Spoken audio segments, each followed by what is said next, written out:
Welcome, Internet, to the Play Some Video Games podcast. It's your boy, Dad Ninja Dev, joined as always by Donnie Eat, the Hype Reese, and Delvin. Make him say, Oh! God. Nah. What's going on, everybody? So Delvin has named himself Master P today, so he's watched the verses. Yes, it did. Ice Cream Man. We had a little bit of a pre-show about beforehand talking about this verses, and apparently Lil Wayne didn't show up. No, or But Turk. Master P, but Snoop did. Yes. Who else was not there to make this lopsided? Like, was it another like Locks versus whoever the hell they just washed? It kind of was because it kind of ended up being a situation where, Cash Money's biggest stars arguably is Lil Wayne and Juvenile. Those are the ones everybody thinks about. With Lil Wayne not being there, it kind of was like, oh, okay, we got Juvenile. Whereas with Cash Money, half of No Limit's in jail, but they still had like Master P, Lil Snoop Romeo. Dogg. Yeah, Lil Romeo was there. Mia X. Mia X Crushed. was there, still rapping it up Domination. rhyme. Yeah, man. Silk the Shocker was there. Like the still can't Patriots find the over beat. here. Silk was there. Yeah, Could he still ride the can't beat? find the beat. Can't. Oh my god. Can't catch it. Ugh. Yeah, man. It was great. I think what I appreciated about it more, the most about the whole thing was the fact that I think this versus made people appreciate who Master P was and is at that point, because Master P is an anomaly. He really is. He was a dude who was selling like tapes out the back of his car and became like a mogul. And people forget like how big like No Limit was. They made movies, they made albums. He was a basketball player. Yep. Yeah, He played for what? shoes. Toronto and Charlotte, right? For like Yes. 4-day contracts. Yes. And that was like unheard of back then. Like you didn't have like rappers like coming out like, oh, I'm gonna be a basketball player. And getting to play in the NBA, even if it was a 4-day contract. Like he was a mogul. He was a big mogul. You could probably make the argument he's the down south Jay-Z in many ways. Yeah. I mean, he's not was. He still is. I mean, he's still active. Yeah. He ain't putting out music like that, but he's still in it. Rap snacks. Yeah. He's a big part of that. Like he's still making shit today that people do. And even more so, I think I saw a story on Twitter that touched me about him. He's apparently making these wheelchairs for kids that are like really dope. Like they look like fun, and like they're wheelchairs made for kids, who have issues and stuff like that, can't walk. And they're made in a way that they're fun. The kid can't hurt himself in the wheelchair, and it's fun for the kids, so it doesn't, make them feel sad that they're in a wheelchair. They look really cool, and he's funding this thing. I'm like, oh, that's dope. That's nice. I'm hoping that they're also easily, either giving them out for free or that's easily funded or stuff like that. Yes, easily accessible for things, which I think it is. Like, and he's always done stuff like that, like supporting his community and stuff like that. I'm like, that's dope. I mean, that's what he's always been about. That's the whole thing. It was always about the community and giving back. Like, yeah. So it was pretty fun to watch. Watch people like for the first time hear like bout it, like and No Limit Soldiers, and we're like, oh, P had a lot of songs. P himself had a lot of hit songs. mm-hmm. That was a different era. What did Cash Money even do? Like, What what do they have? Juvenile has a bunch of hits, and he came out here and did all his hits, and then Birdman came out there and did #1 stunner. Like, all right, and he also did What Happened to That Boy, which surprised me greatly. Like What? consider, yeah, he did that song. Like, ugh. Like, they don't That's like not you. okay. That's not cool. They don't like you anymore. Why are you doing this song? But yeah, he did the song. Wow. And apparently, because it was at Complex Con, which is like a big event for days and stuff like that. The Clips was actually at the event. Mm-hmm. But of course, they didn't show up for that thing. Absolutely not. Yeah, but they were there. Damn. Well, thank you for recapping that because I'm definitely not going to watch it. Nah, And still need to watch it. I forgot that it even happened. They kind of messed up the format because Also, you remember how verses used to be where absolutely they would like. no, I've never seen one. You never seen the verses? No. I don't care about these washed up rappers. Yeah, Good. these are our washed up rappers. It's not like the That's previous okay. generations. I don't need to see them in verses now. Well, I can it just- used to I be can like just play the 20. tape. It used to be like 20 rounds, and they would do mostly like 20 full rounds? songs. Yeah, they would. I They don't would know do what all. this is. They would do all their. You never heard verses, Donnie? Really? This whole time, because this topic of yours has spanned multiple shows, I'm just imagining like Wild and Out, but with Master No. P and Juvenile. Oh no, Absolutely not. So Yeah. it started during COVID. And Yes. they would just have like somebody two either R&B stars or rappers who like had kind of like not necessarily beef, but they were compared to one another, and they would just go on live and they would just go back and forth with their hits. All their hits, and the fans would decide who was better. Why? Because it was Bragging COVID rights. and we had nothing to do. Bragging rights and money. Right, but like you could just play their songs. Why do they do it live? Because it's more fun that way, and it was COVID. Is it like a again. concert? Yeah, pretty Kinda, much. Yeah. So there's like 100,000 people out there, or is Now it like a Skype call? it was During a Skype call. During One COVID, of it the was a Skype. During COVID, it was a Skype call that essentially close to, like some cases, close to 1 million people were showing up to watch them perform. Yeah. And in some cases, they would tell like stories of like if they were afraid. Like Babyface did one with, I can't remember who Babyface did one with, but he would like tell like stories about like the past and music things that happened between their music career and stuff like that. And famously, D'Angelo did one by himself. It was Teddy Riley versus Babyface. There you go, thank you.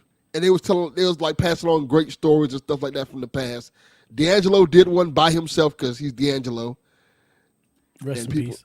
Rest in peace, D'Angelo. And, that was an amazing moment. And one of the last big DMX performances was DMX against Snoop Dogg. Mm-hmm. And it's, I can't believe you never heard of it or even. It became even like just, a big came deal at one across point. the timeline. You can't believe that? actually, I- yeah. honestly, I can't. I can't. Because it was just I can't. everywhere. I can't It was because everywhere. When you say everywhere, what It do wa- you mean? Literally everywhere. Anytime I opened up any browser, it was ads on everything. it became Yeah, so but big, that's- it ended up getting bought by. That's algorithmic, though. I'm not looking that stuff up. It actually became more of a mainstream thing too. Mm-hmm. It ended up getting bought by, who was it? One of them big companies ended up buying the rights to it. Because it was originally started by Swiss Beats and Timberland, and then they ended up selling the rights to it to another big company. Let's see. Kind of like the boxing thing. So I guess Triller bought it, and Yeah, then Triller. Beats and Timberland bought it from them. They bought it. They bought it back from them. They bought it. Yeah, it says it looks like they reacquired it from Triller, and they partnered with Elon Musk for exclusive distribution rights on Twitter at some point. Yeah. This, like I said, this was a big thing at one point. Yeah, it was huge. Like, I mean, it was in everything. Like the Hollywood Reporter, Variety, like anywhere you looked, like they were talking about this pretty much everywhere. So I'm shocked that you had never heard of it. That you And it was somehow pretty- completely escaped it. Yeah, it was pretty good I don't for the think most about part. It was pretty good when it was like natural. When they tried to force it, that's when it became like, all right, it's enough of this. Like with most things, like when it became about the marketing and getting investors and things like that, they kind of commercialized it. They're like, all right, this is enough. And this is their attempt to bring it back, essentially. Yeah. All right. Yeah, there's some famous, like if you want, like if you're on the internet, there are some very famous moments that came out of the versus battles. Yeah, Like it- Brandy versus Monica, Erica Badu versus Jill Scott, Ludacris versus Nelly, and Gucci and, Man versus Jeezy was one very famous one because they thought because they hated each other because somebody actually got killed during the beef, and they never thought those two would ever get together in a room together, and it was even referenced during the verses. Yep. And you also like, especially during the COVID era, you could see who had good tech and who didn't know how to work tech at all. Yes, which was Dan's favorite part of it because you could see which one of these artists was really like old ass men. Mm-hmm. It was a fun time. Yeah. Well, All right. cool. I Johnny have has nothing else no to add. clue. Yeah, I He's mean, got like, nothing. I don't got nothing to He's say. like I've rap. never What's seen it. this? I have no. I mean, the funny thing is, I mean, that is music that I actually do like. That is some of the few rap songs that I could talk about. Yeah, and I think you would have liked it if you would have caught it during the early days. I think you would have liked it a lot, just because of the foolishness that happened with it. Mhm. I do think I scoff making Master P the Southern Jay-Z. That feels just like a stretch. I get it. I get this. I get the point. I get the connection, the correlation. But the not lyrical ability in terms of quality. mogul Not status. Not even quality. Not even about the rapping part. Just like Yeah, no, I the get it. Industry. Yes, What Yeah. he's done. Yeah.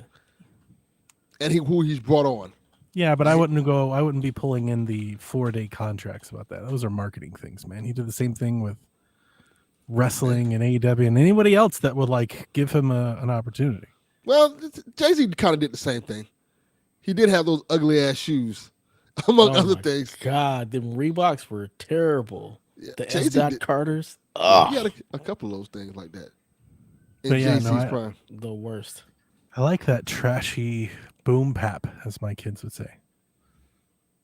God, I hate that name. I hate it so much. It sounds so stupid. I do too. Well, and I then get you it. did- And he's like, yeah, you like the rap music, boom, boom, pap. I'm like, like you're right, but why are we calling it that? Well, you probably like that new Mobb Deep album that just came out. I want to say like 2 weeks ago. Yeah, That's really good. you have to send it to me. I don't keep up with I don't listen to new music. I'll send it to you. It's really good. Like I've definitely, I think it. I don't know. I used to tease my dad about this. I used to always add like this theory. At some point, you just stop, like you freeze in time. And I like music. I've been that way for probably about a decade. Like, I don't listen Same to the here. radio. I don't shuffle. I don't What's the listen radio? to What's that? playlists or anything. I specifically just spin my own library. And trust me, I don't get to listen to it as much as I want to. And Let alone, I'm not seeking new applications. the funny thing about it is, this might be like one of the best years for like older people who like rap because all of your favorite artists are coming back out with albums and they're actually really good. Like Wu-Tang Clan, Ghostface, I do like Raekwon. Back made me a list of new stuff to Snoop. listen to. I just didn't listen to it and probably won't. And you can send me that and I probably won't listen to it either. Like, I don't know. Like I need to, I don't know. Like I honestly, I do feel I don't like music doesn't penetrate whatever it is I'm doing these days unless it's TikTok. Like I don't find music, like new music. I don't listen to the radio. I don't play anything like YouTube Music is starting to do like the AI thing. They're like, hey, do you want to? I'm like, no, I don't. Like I don't want you So don't tell send me him what a you think I playlist. should listen to. Just send him TikToks with new music. Yeah, that might be the better idea. That's I mean, the it's only like- way. That is the only way that I think I have just like found new bands, and I wouldn't even call them new.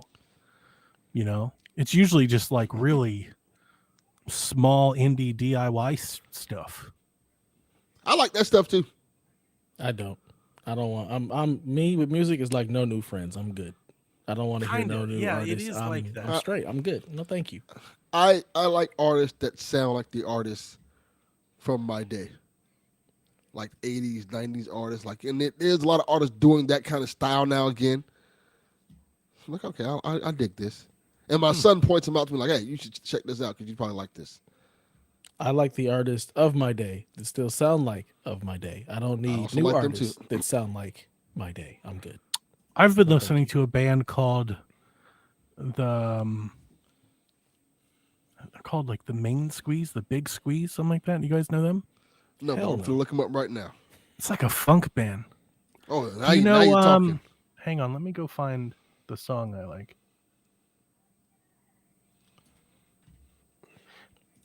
The Main I'm not Squeeze. gonna know. Yep, Yeah, the I main guess it's squeeze. Main Squeeze.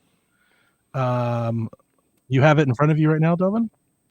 Yes, I have their group in front of me. Man in the Mirror, I'll Take Another, Dr. Funk, Have a Cigar. Yeah, they got it. You looked that up, but couldn't look up the versus stuff that fast. Good lord. That's Yeah, easy. listen to Have a Cigar. Pink Floyd Okay. song. To like the first Oh. from like 30 seconds to like a minute. Oh, they redid While My Heart Gently Weeps. Okay. Mm-hmm. Reminds me a lot of like when T-Pain was covering like funk and rock songs. I like T-Pain. It's kind of like that same vibe. All right. Now that's an artist who I still listen to anything he Yeah, I puts know. out. That's why I said it, because I was like, I bet I could probably pitch this in a way that would make Dev care, but No, probably still not. it's not T-Pain, so no, I'm good. And I only found them through TikTok. Apparently they've been around for like 10 years. I've never found Yeah, them. that's I what never I'm looking heard at. of them. So, but yeah, like, I don't know. Like, I'm just not really doing new music anymore. TikTok has its hooks deep in Donnie. I don't even know about all that. It's not like there's hundreds of them. It's like 2. I'm just that you pay that much attention to TikTok. That's what I'm saying. Like it's your go-to. Sort of. I mean, Yeah, it's not Xbox my is go-to. right apparently. It's not my go-to. Definitely not. And I use it. Honestly, my TikTok usage has really gone down of late. Yeah. But Has your Xbox usage going up? Yeah, No. They are the that's what competition. Xbox wants. no, the YouTube is competition. like my main thing. And then probably TikTok. Probably. But even then, TikTok is probably like neck and neck with like either, stuff. I don't even know. We'll talk about it later. We talk about Xbox, I guess. I'll save it for that. Okay. Yeah. Delvin, are you playing video games? It's blank here. What the fuck are you doing? I haven't been doing much of anything, man. It's been a rough couple weeks now, man. But I'm doing good. I'm doing all right, man. It's been, funerals, breakups, everything. Breakups. Y'all didn't, apparently y'all didn't listen to Cadillac this past week. Because you don't tell anybody There was when a this Cadillac? fucking happening. Cadillac happened? I open Yeah. up YouTube and they're an hour and a half into a show he told nobody about. Well, I didn't know it was And then happening. they go, until why they- does anyone listen to our show? Chaffee's like, oh, I wish people listen. Maybe if you told them when and where to listen, maybe Yeah. they'd listen. Well, maybe. That Had seems no like an error. idea A that y'all still strange, even recorded. random Monday every 3 months. Yeah, well, Like- maybe. That's. I found out when you found out. I found out when the mic started going. Makes no damn sense. Like, hey, we're recording today. I'm like, all right, I guess we're recording today. I haven't Wow. listened to it because I haven't had Well, time. the beginning of the episode is wild. It always is. I love You know what? listening to it. Matter of fact, don't listen to it. 'Cause I might have said some things that's going to definitely get me in trouble. Uh-oh. Never I'm mind. definitely listening In to it. trouble here? In Because trouble. we don't care. In trouble in general. I got T talking about threesomes and stuff like that. What is that about? That's not a problem. I talk about threesomes. Well, we got into detail. I said some I don't see how that who you gonna get in trouble with here? I don't understand. Yeah, I would get here. Probably everywhere else. He's like, we shouldn't have recorded that episode. Please I strike gave it you from the my record. whole theory on thruples, man. What are you talking about? Yeah. I've been trying to make that a thing forever. I've been trying to make fetch happen. Yeah, I've been throwing my hat in that ring. Like, hey, maybe I need to start making this happen now that I'm single again. Like, fuck I it. mean, Look. you ain't getting no younger. Damn sure ain't. That is very accurate, June Dubs. Yeah, yeah.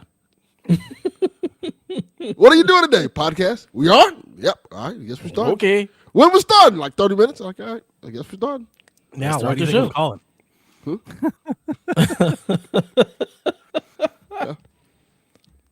Oh, so you're single again, huh, Delvin? Yeah, pretty much. Well, I didn't like her steak appetite anyway. Well, apparently I didn't like her either. I told you to call that. Wow. Damn. Yeah, I told you to call that then. Yeah. I gave you that's a red flag, man. Flag on the That- play. You That got to is a go. red flag. It's a huge red flag that you just skated right past. You were just like, nah, it's fine. I can't say the joke I want to say. I would People- be legit People definitely worried. gonna take the jokes I want to say the wrong way. I would be worried Delvin, if I sat you across are the like- table from somebody eating steak like that. You crossed the line, Delvin. So anything Constantly, you say is habitually. just Delvin. That's what Mhm. you're here for. So I guarantee it won't be the worst thing you've said on the show. This is correct. Oh, it might be. I doubt it. We still got a lot of show left. That's a good point. I blame this on Dev. What? It's all Dev's fault. See, Is it Dev? I was happy philandering with the white women. And then Dev, like, you got to go get you some sisters in your life. Yeah. And both the sisters fucked me over, Dev. Look. I did not say anything other than, just got to be careful playing in the snow. That's all I said. Yeah. I should have just got me a obedient white woman to call it a day. Get your little snow bunny. Yeah. The hell with Dr. Umar and his nonsense. I want to be pro-black, and now I'm pro-single. Thanks, Dev.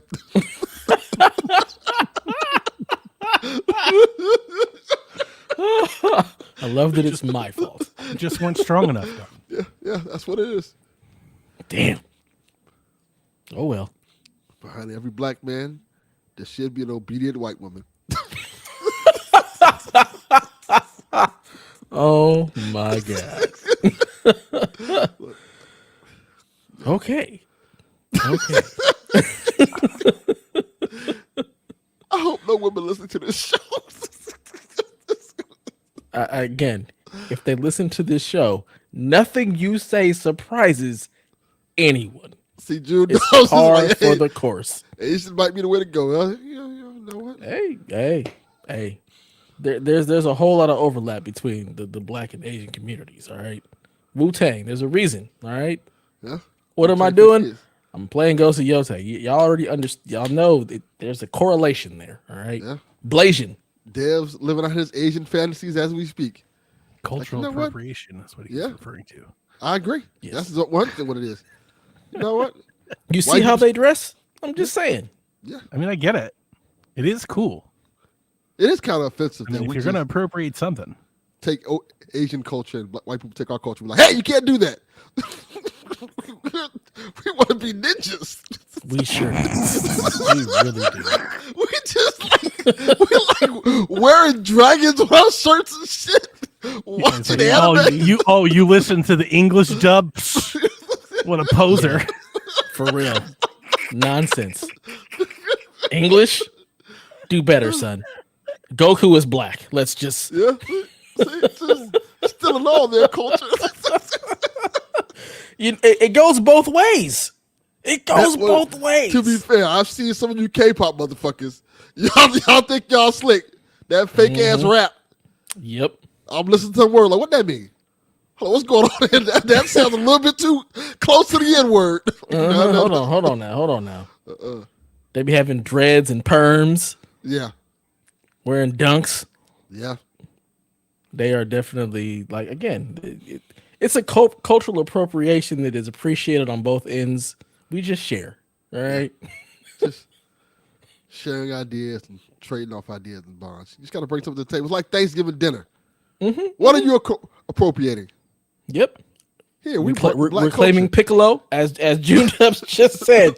Piccolo is a black man, all right?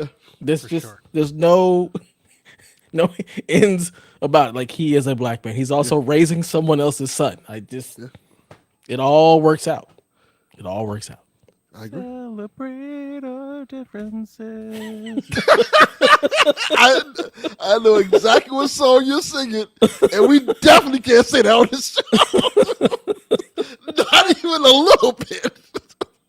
I will pull the mics. I'm like, nope, we're not doing that.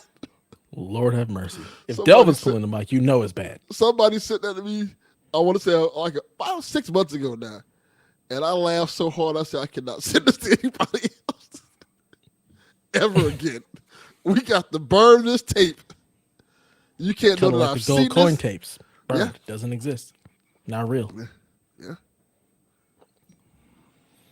So Delvin's had a wild up and down kind of ride this last, couple of weeks. Have you played any video games? Have you turned on a console or an arcade cabinet? Not really, because, I went to the funeral this week of my uncle, and my mom came in town, and she was like, hey, son, I need some place to stay because I'm with your auntie, so I need you to rent me a hotel room. What? And, yeah. So she want this fancy hotel room. This is just like the podcast. Just showing up. I need a hotel. That's pretty much what she did. Like, hey, I need a hotel. Her family does that to her. I don't know. Like, she's had uncles and aunts. Everybody's hitting her up for money and stuff. Her mom was like, "What the fuck is going on over there? Tell them no." Yeah, that's kind of what But happened. she does. She doesn't. Yeah, I want to go to a hotel because she couldn't stay here because full house. And That's like, wild. Yeah, Like good people. I can imagine some family member coming here. I need a hotel. I you can't better get the phone imagine book. just showing up like, hey, Maps.Google. Do you got Priceline? Yeah. I think you need to give William Shatner a call. I don't really calling me over here. Like, I don't. call the negotiator. I can't help you here. Yeah.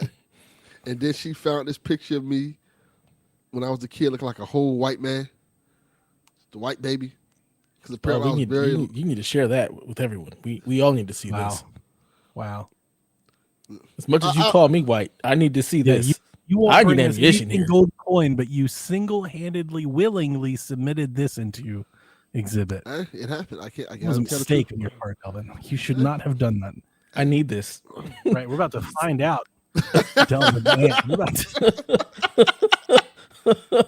like what happened? I had like beautiful light skin, looking like goddamn Drake. white baby is that? Looking like Drake. And it's like they just kept me out in the sun. Like, no, you got to get blacker. This is unacceptable. Yeah. Leave him in the sun for a while. He's a little too light skinned, looking like the beige brigade over here. Yeah. I just darkened up. Wow. How's your week been, Donnie? He's like, moving on. It's like on 4 attempts to talk to him about video games, it just all devolved into racism at every turn. Goddamn right. That's And how my that's week's what we been. do here. That's how my week's been. Racism and sadness. Let's go, baby.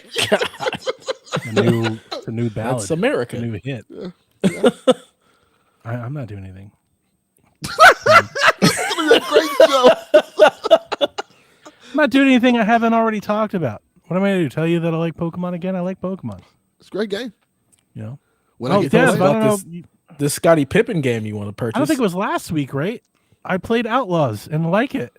Yeah, I that bought was it. last week. Okay, all right. Well, then see, Did you not talk about it? I don't think you talked about it. On the We podcast. didn't talk about it on the show. We didn't talk about it on the show. It was just I on don't think Discord. so. I didn't remember. But Yeah, we didn't I talk about it on liked the it. show. I bought it. I liked it so much I bought it. I'm going to play On that the game. I don't know Switch. when. Don't have time at the moment, but I'm going to play that game. I like that game. It's good. Pokemon's Runs really great. good. Runs really Look, well. me and Delvin told you it was a fun game. Like, Yeah, it was it's fun. It good. is good. It's better than I thought, for sure. It's like having an Uncharted game on Switch. It's pretty neat. This is what I said. Yeah. It's like Uncharted. It's very much so. So, Uncharted in Star Wars. I mean, It's the pack is pretty fun. I needed the Switch 2-piece, is a lot of and fun. I needed the Switch 2-piece to be impressive. Like, that's what got me over the line. Yeah. I needed all of the things to happen. And then I was like, all right. I also needed a deal. I got a good deal on it. Thank you, GameStop's buy 2, get 1 free deal. It's a good deal. Deals with Donnie. I got 3 Switch games for $80. You know what I hate about that? Because I did the same thing this week. And I was like, let me just get a couple of Christmas gifts already early. Smart. And they'll show you the game. Mm-hmm. Let you add the cart. And then tell Then you it can't buy says, Yeah. exactly. So why the fuck you Yeah. showing me the game? I can't buy it. Their website's real bad. I like that. Yeah, I hate it. I had it GameStop in is my real cart bad. and it told me. I mean, yeah, that's true. Like Yeah. the store I don't hate, but the website is really bad. And it has always been bad. It's bad. Like it's just terrible. And I honestly feel like their business might be in a different place if at some point 20 years ago, instead of continuing to kick down the road, they decided, no, we're going to redo our inventory management system and our website, and it's going to be modern and compete with the best. I actually think their business might be a little bit different today if they'd done that. But they're using the same back-end system that they used when we worked there. I've seen it. Like it's the same system as of like a year ago. It was the same damn thing. They slap a CSS style sheet on it, right? It's like got new logos and stuff, but it's the same system and built on the same infrastructure, and they just kind of keep kicking the can down the road. I think they're just waiting to die. So what you're saying is they are the Southwest Airlines Correct. yes. of retail. That is correct. And it sucks because their stores are good. Like it's a good business. Good business model, I think. At least it was before, video games went to shit. But Yeah, no, I don't think I have anything else to really. Oh, I played 2K today on Switch. Switch 2 How'd you was like the it? other game that I bought. Did the 2K shorts on move? 2K on Switch is great. Did the shorts move though? Because that's I a don't know. I don't give a prerequisite. shit. I'm not paying That was attention to D-Life that. moves. But D-Life the moves on important shorts. part, the important part is that the movement feels smooth and fluid, and it does. Like the game plays great. I was like, yo, I should have got this at launch. Like, this is great. It's very good. I'm good. liking it a lot. 2K is good. Yep. Nice. So, but How's yeah, work, video game Danny? wise, I'm not really doing a whole lot. My wife had her birthday this week. We've been happy busy. We've been birthday. busy with other Happy things. birthday, Melissa. Doing scary movies, right? Football on Sunday. Just got a lot of stuff. Your Browns, they're special. I tried to tell him. I was in the Discord. I called it. I almost called it. I said 30 to 10, and I told him, and I'm being like graceful to give them 10, and it was like 34 to 13. Like I was off by Was like it John 32 or was it don't King Riley? It was one of the two of them. Probably it Riley. was I think it was it was Riley. one of them. It was one of them Canadian boys. And it's just like I don't know how to tell you guys. Like they can't block and they can't catch. Like they're just real bad. Yeah. And they're already doing it right now. They're burning the city down from the inside out, trying to get Shador on the field. And I'm like, guys, it's gonna be the same thing. Because it was the same thing with Flacco, and it's the same thing with Dylan. And I was like, you can keep trotting out 5 and 6 and but I'm all listen, I've already told you how matter. things run in Cleveland. I've already told you, so this is not gonna surprise you. But they're saying right now, they're like, we gotta see how good he is in the next 5 games before we decided to pick another one. Like we're already there. Yeah. We're gonna go through like 7 quarterbacks in one season. We're gonna spend amazing. 2 draft picks on one, sign 2, trade those 2, pick another one, and then trade the draft picks we had before. Like, And in the end, it's just going to be Deshaun Watson starting at quarterback next year. he's gonna play. He might be our best quarterback right now. Might Like be. that might be know? honestly, that might be the best thing for them. Do they know there's other positions you can draft? No, they do not. Have you seen the graveyard? They took 2 quarterbacks and 2 running backs, and they're like, "That's what." They're literally throwing their hands up. They're like, "What do you want us to do? The wide receivers suck." I was like, "I don't know. Draft one." Yeah, Quit Like, taking no, we can't taking do 8 that. quarterbacks That's and running what- backs. that's what This is drafts what we are do. for. When we don't have Yeah. players that work, we draft more. The Browns are just what a fun, like trash reality TV show. They're just what a train wreck. It's like it's hard to watch them. Like somehow they up the ante like every week. Like it just gets This is worse. true. While the Niners do have a graveyard in infirmary, at least it's because our players just get hurt. It's not because we just draft Play the same hard thing and- over and over again. Our players are just hurt all the time. Yeah, I don't know. Like I've said it a bunch. They don't have. I don't know what it is. It's like a. I don't know. I How would many love to have, general like, managers have you guys gone through in the last like 5-7 years? Is it just the same 2. one doing the same 2. shit? last 7 years the same gym. Okay, so then this is just par for the course, and they just refuse to course correct and say, "Look, let's try something different." That's what everybody wants. Everybody wants everybody fired right now. That's what everybody's begging for. And I think the owner is the one that saddled them with Watson. Mm-hmm. And I think he feels bad because it was such a train wreck that I think he's trying to like let them try and recover. Like, you know, The sad part it was hurts. Watson It was doesn't a good help. QB. It doesn't help that they have $100 million in dead cap space. Like they're playing with an arm and a leg tied behind their back. You know, they're basically playing with half the salary. They have like half the salary, and that's what they're fielding. Is a team that costs half as much as everyone else's team. That's basically what's happening. Now, that doesn't mean they don't have talent. They do, but not on offense. On offense, it's real bad. You can't block and they can't catch. I don't know what else to tell people. Defense is great, but the defense is only good until they realize there's no hope left, and then they quit. How did they get Myles Garrett to buy back in this year? Because he was like trying to get out. No, he was begging for Right. So like that just comes down to leverage. They had Miles under contract for another 2 seasons, but he wanted a raise. The Browns were like, "Yeah, we'll give you a raise. We'll give you an extension." He's like, "No, I want a raise, and then I want you to trade me." And they're like, "We're not doing that." So they're like, "You can either be unhappy here for 2 more years and then go be a free agent, This is prime. I think he just turned 30. Mm-hmm. And it's like, or you can let us give you a giant bag of money. Because I think he's the highest paid player in the league. Like he's up there. So like, he said, gave just him, give me the giant bag of money and I'll he be took the unhappy. bag. I don't feel bad for him. I feel bad that I his don't feel career bad for him is gonna either. be Yeah, he took a squandered, bag of but I money. don't feel bad for him, but yeah, he's getting paid. I don't feel bad feel for bad him. for It's the like, fans. why'd you buy back in? You were so mad. Yeah, Like- the people to be sad for are the fans, but they're part of the problem. I can't be sad for the fans because y'all keep coming They back. keep I have no Y'all are empathy for masochists. anybody who keeps coming back to the abusive relationship that You is like getting the hurt. Cleveland Browns. I don't think it's a masochist thing. I think there You is like, you like hit me harder. Hurt Please. me, daddy. it's easy to say that, but I think there's a communal bond with the Browns fandom that I think Misery loves company. Yeah. You I like don't me think and that's what toxic he- women. I don't see a think it's toxic that. woman and I go right towards her. No, that makes sense. I don't Hey, think that. I Are don't you think that's- single? No, I don't care. Let's go. I think they genuinely love football. Like, it is Ohio and Ohio State and stuff. Like, it's a rabid fan base. The problem love is y'all football. need a team that plays football. Well, see, that's the thing is that they're Browns fans. There are a lot of Browns fans that are fans, like, in spite of the Browns. Yes. My My father was one of them. It's like they all kind of realize that, like, the Browns are not worthy of their fandom. I agree. Right. That I agree with. But They're are not Browns, worthy of their fandom. So they're like they're committed and like they're loyal. So like they just kind of keep wording for the best, even though they realize it's just a disaster. Yeah. That's unfortunate. Yeah. Oh well. Sometimes, No. Yeah. Oh no. Anyways. sometimes you You gotta be like basically- me. You look at your team like, you know what? Fuck it.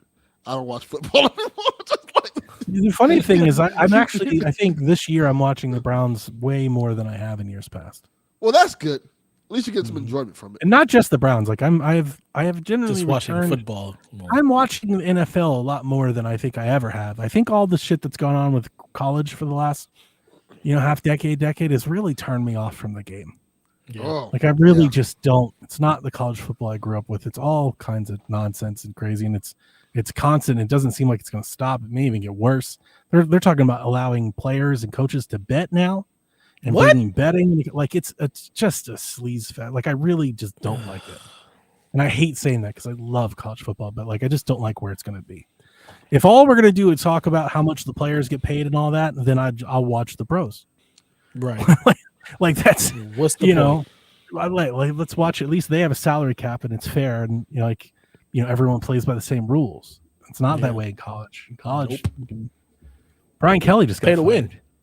He did, and that's crazy. And Paid him $50 million to go away. that's what's That's crazy to me. It's like the fact that crazy. you can afford to pay him to go away and still afford to pay another coach to take over. Like, how And do then- you have that much money?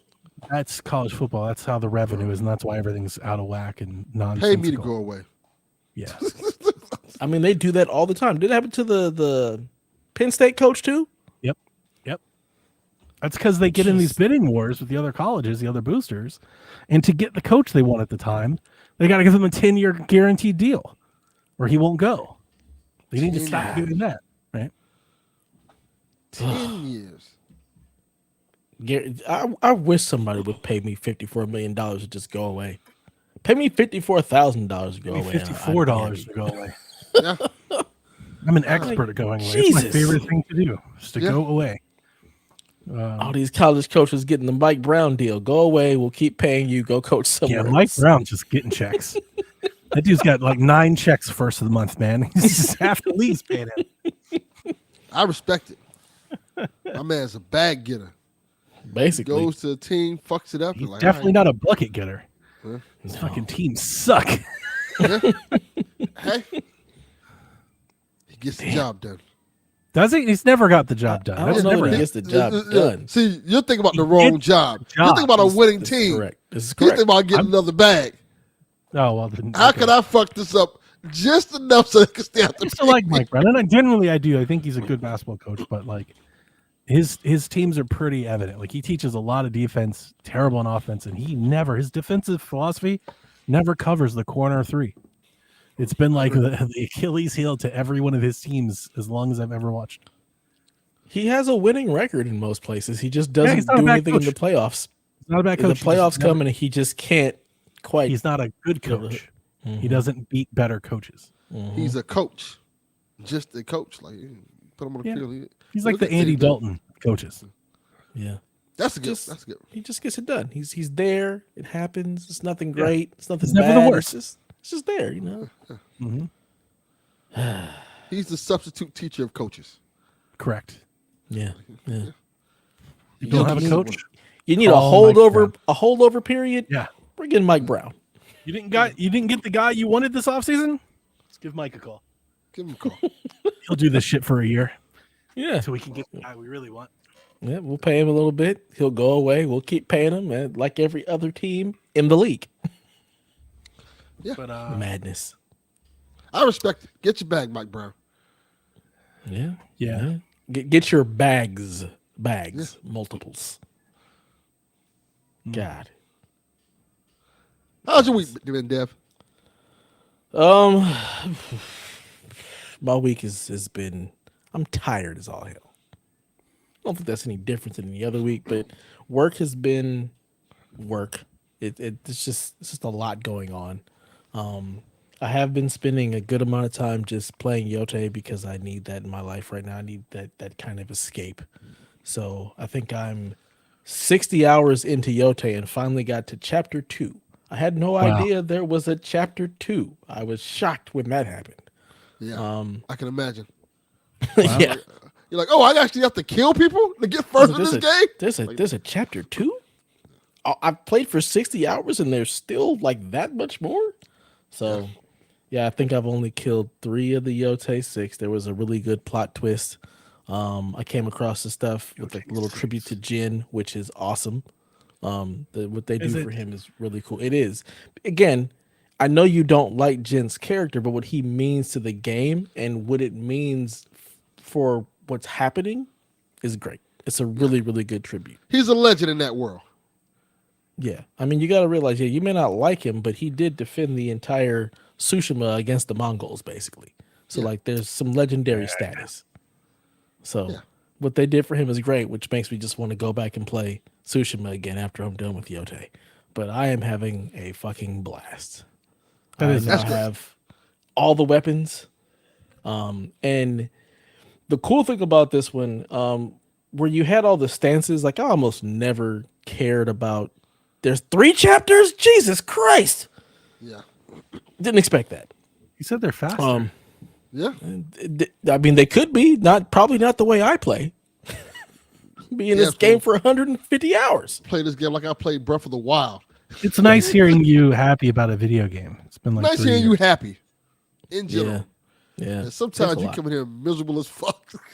Damn straight. Like, is this motherfucker ever happy? No. Does he ever see joy? No. Only when I have a ninja game. That's when the joy happens. We just need to get the Asian community together, just give damn ninja games. I love Shinobi. I think they got the memo. We had like 40,000 of them this year. That's a lot. It's like every 2 game. Ninja Gaiden games.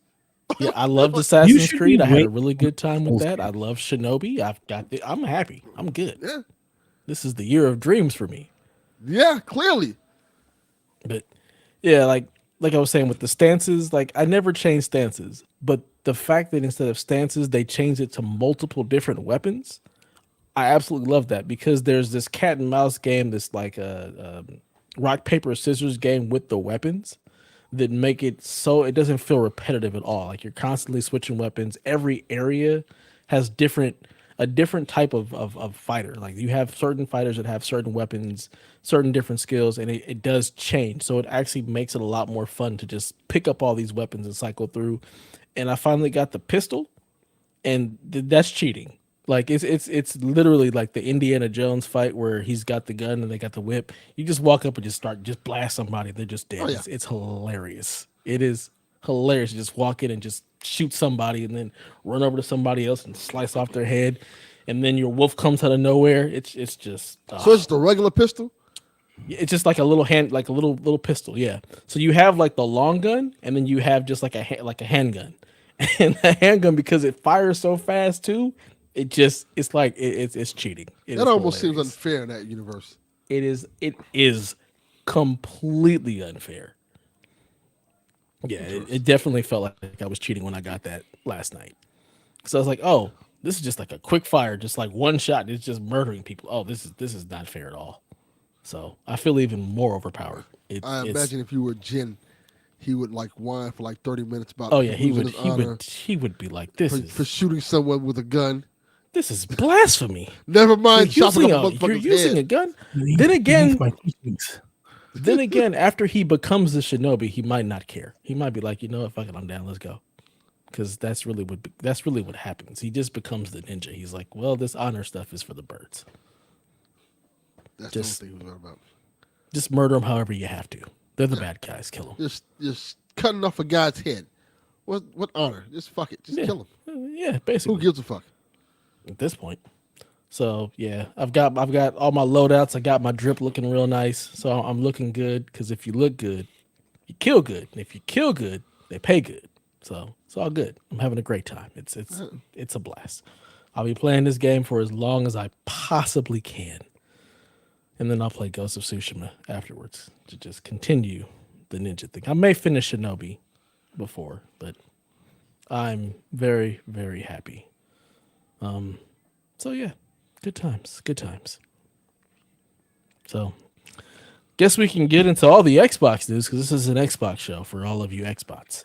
Because everything Definitely. is an Xbox. It Apparently definitely so. is this week. PSVG 210 Halo for everyone. Halo Campaign Remastered was announced this past week since our last show. The new demo debuted at the Halo World Championship. Microsoft revealed Halo Campaign Evolved, described as a faithful yet modernized remake of Halo Combat Evolved, campaign only, coming to PC, Xbox, and of course, the PlayStation 5 next year.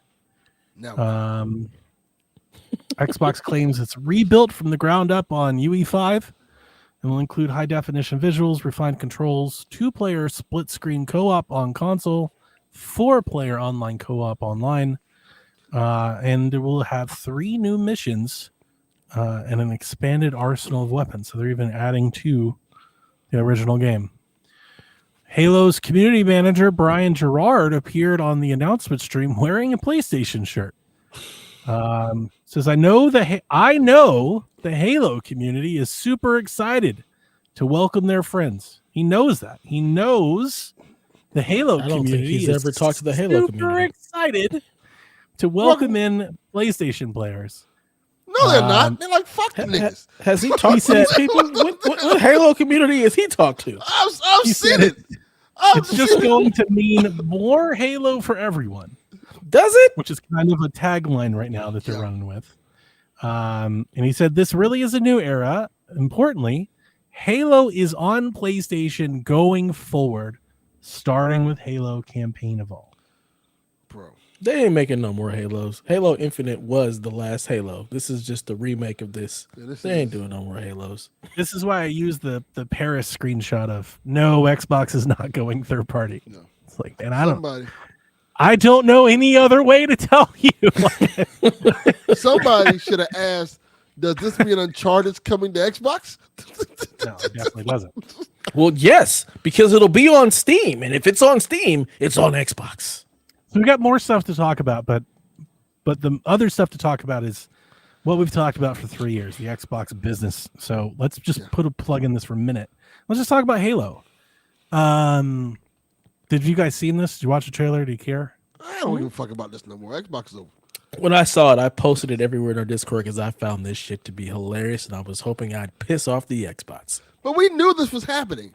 Like this wasn't. This is like So- the worst kept secret. We knew, but apparently the Internet did global community had no idea, which is, again, it blew Donnie's believe it. mind. Donnie was like, how? This is, I was this is the worst I felt kept like I was secret being ever. gaslit or something. I was Yeah. like, surely, Like because like on Blue Sky, some of the VGC, is it Andy?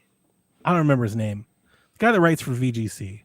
He had like this big long tweet. I retweeted it. You can go find it if you want it. Like I quote tweeted him. It's Skeeted just it. like You didn't tweet it.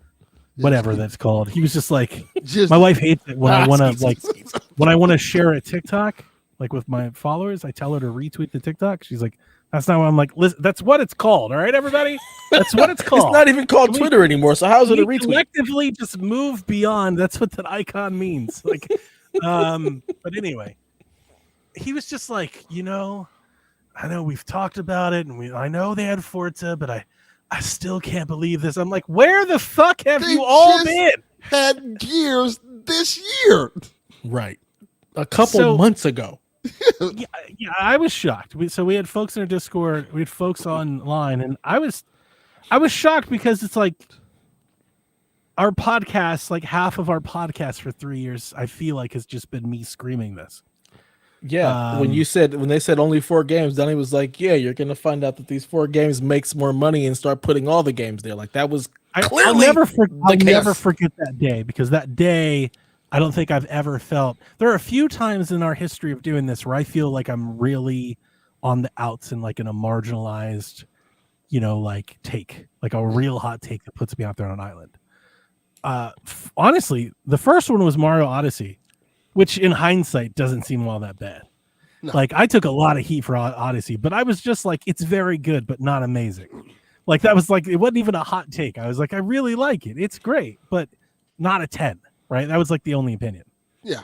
That 4 games opinion, I felt like on an island, like in the middle of the ocean. Like I was screaming from the rooftops, like this is a huge deal. And it felt like the whole 2 weeks around that was like a giant machine of, it's just 4 games. It's not that. It's just grounded. I was like, what are you people not seeing? Like, what is not happening? Like, why isn't this gear kicking in right now? Like, why am I the only one? I feel like we were the only podcast saying this wasn't just going to be 4 games. Yeah, we knew. We were like, yeah. I thought it was clear as day. This is just, it is. It is. I feel like people just refuse to acknowledge the truth. Like, that's what last week was when they saw Halo. Like that's what I realized is it. And it took Sing. Mm-hmm. That's what I told you. I said it has to happen. That's the shift that I saw. I've seen it all week long. Digital Foundry. They were like, so I guess Xbox is going third party. And they actually said it. This looks like Xbox is leaving the console. I'm like, I've been here the whole time. Like, this isn't news. This isn't new. It's so clear as day. How do y'all not see this? Yeah, yes. It took, like, I was in awe of how much surprise. Because here's the other part. Delvin, you're right. And I don't want to give myself, like, a victory lap here. Because that doesn't matter. Sometimes you just get a prediction right, whatever. But sometimes you deserve a victory lap. You were 100% accurate. People, every podcast I've seen outside of us pretty much was saying, now this is just these 4 games. No, that I agree with you. Yeah, like I'm not talking about one podcast. I'm talking and they about stood on business with that shit. On business. Like, they're like, this isn't a big deal. You guys are overreacting. This is not a thing. Yeah, exactly. I remember that. Yeah. So I felt really like crazy that and I think I even asked, I was like, do I sound crazy to you? Because it felt like I was alone. You don't ever sound crazy to us because we're typically all on the same page when it comes to all of this stuff. Yeah. And it seems crazy to us that everybody else doesn't kind of see that. And that's why I told you, like, it takes it happening for people to really acknowledge that this is the thing, matter. Even though it's like, we don't need that matter. Yeah. But Halo's too far. Yeah. And listen, what we were saying was ahead of like the shift of what Xbox was doing. I think we saw that. But even beyond that, Delvin, we all knew that at the Halo World Championship, they were going to show the next Halo game on PlayStation 5. We've known that for like 8 weeks. It's been reported on. It's been in rumor. We've shared it. And I understand not everybody follows all these sources, but it's not like it's on some back forum 4chan reset era. Like legit outlets have been reporting on this for weeks. Dev posted about it the morning we woke up. That morning it was like Halo's getting announced for PlayStation today. And then it happened and everybody was like, I can't believe they've done that. I was like, what the fuck? So all I can say is the same way you didn't know Versus was a thing, all of these Yeah. people must have not seen any Facts. of this. Like Yeah, that's the facts. only thing that I must can be it. think of. That must be it. Because the way, like, I was taking a nap when this news rolled out, and I didn't even think it was worth waking up to look at. I was like, yeah, of course, Halo. Yeah, we knew this. This is a known commodity. Yeah, like that's literally it just passed by me so indifferently to then open my phone and see the internet in shambles over this news. Like, I mean, I have felt so disconnected from the core Xbox fan my entire fandom. Like that's never been something. Like I've never really counted myself amongst like the diehard Xbox fans. And I love the Xbox, always have. But it's just I've never been like the Halo guy. Right. Like this disconnection has always been there. Like I felt like the Xbox that I like is a more niche Xbox. And I felt the same way about this. Like I was in awe that people were shocked. I don't know. I don't know any better way to put it. Like I just that really took me. I think the game, I want to say it looks good. I do think it looks, but it does look like Unreal Engine. Like Unreal Engine has, UE5 has a look to it. Yeah. And they all look the same. It's very same. I don't know what it is. It's like it's the font. Like the assets are different. It's all Times New Roman. But it looks the same. Yeah, it all looks the same. And this is not a new thing that I'm bringing up about Halo. If you're a listener, I've brought this up for every one of these Dark Souls game. Like there's just a lot of games that kind of have this similar look.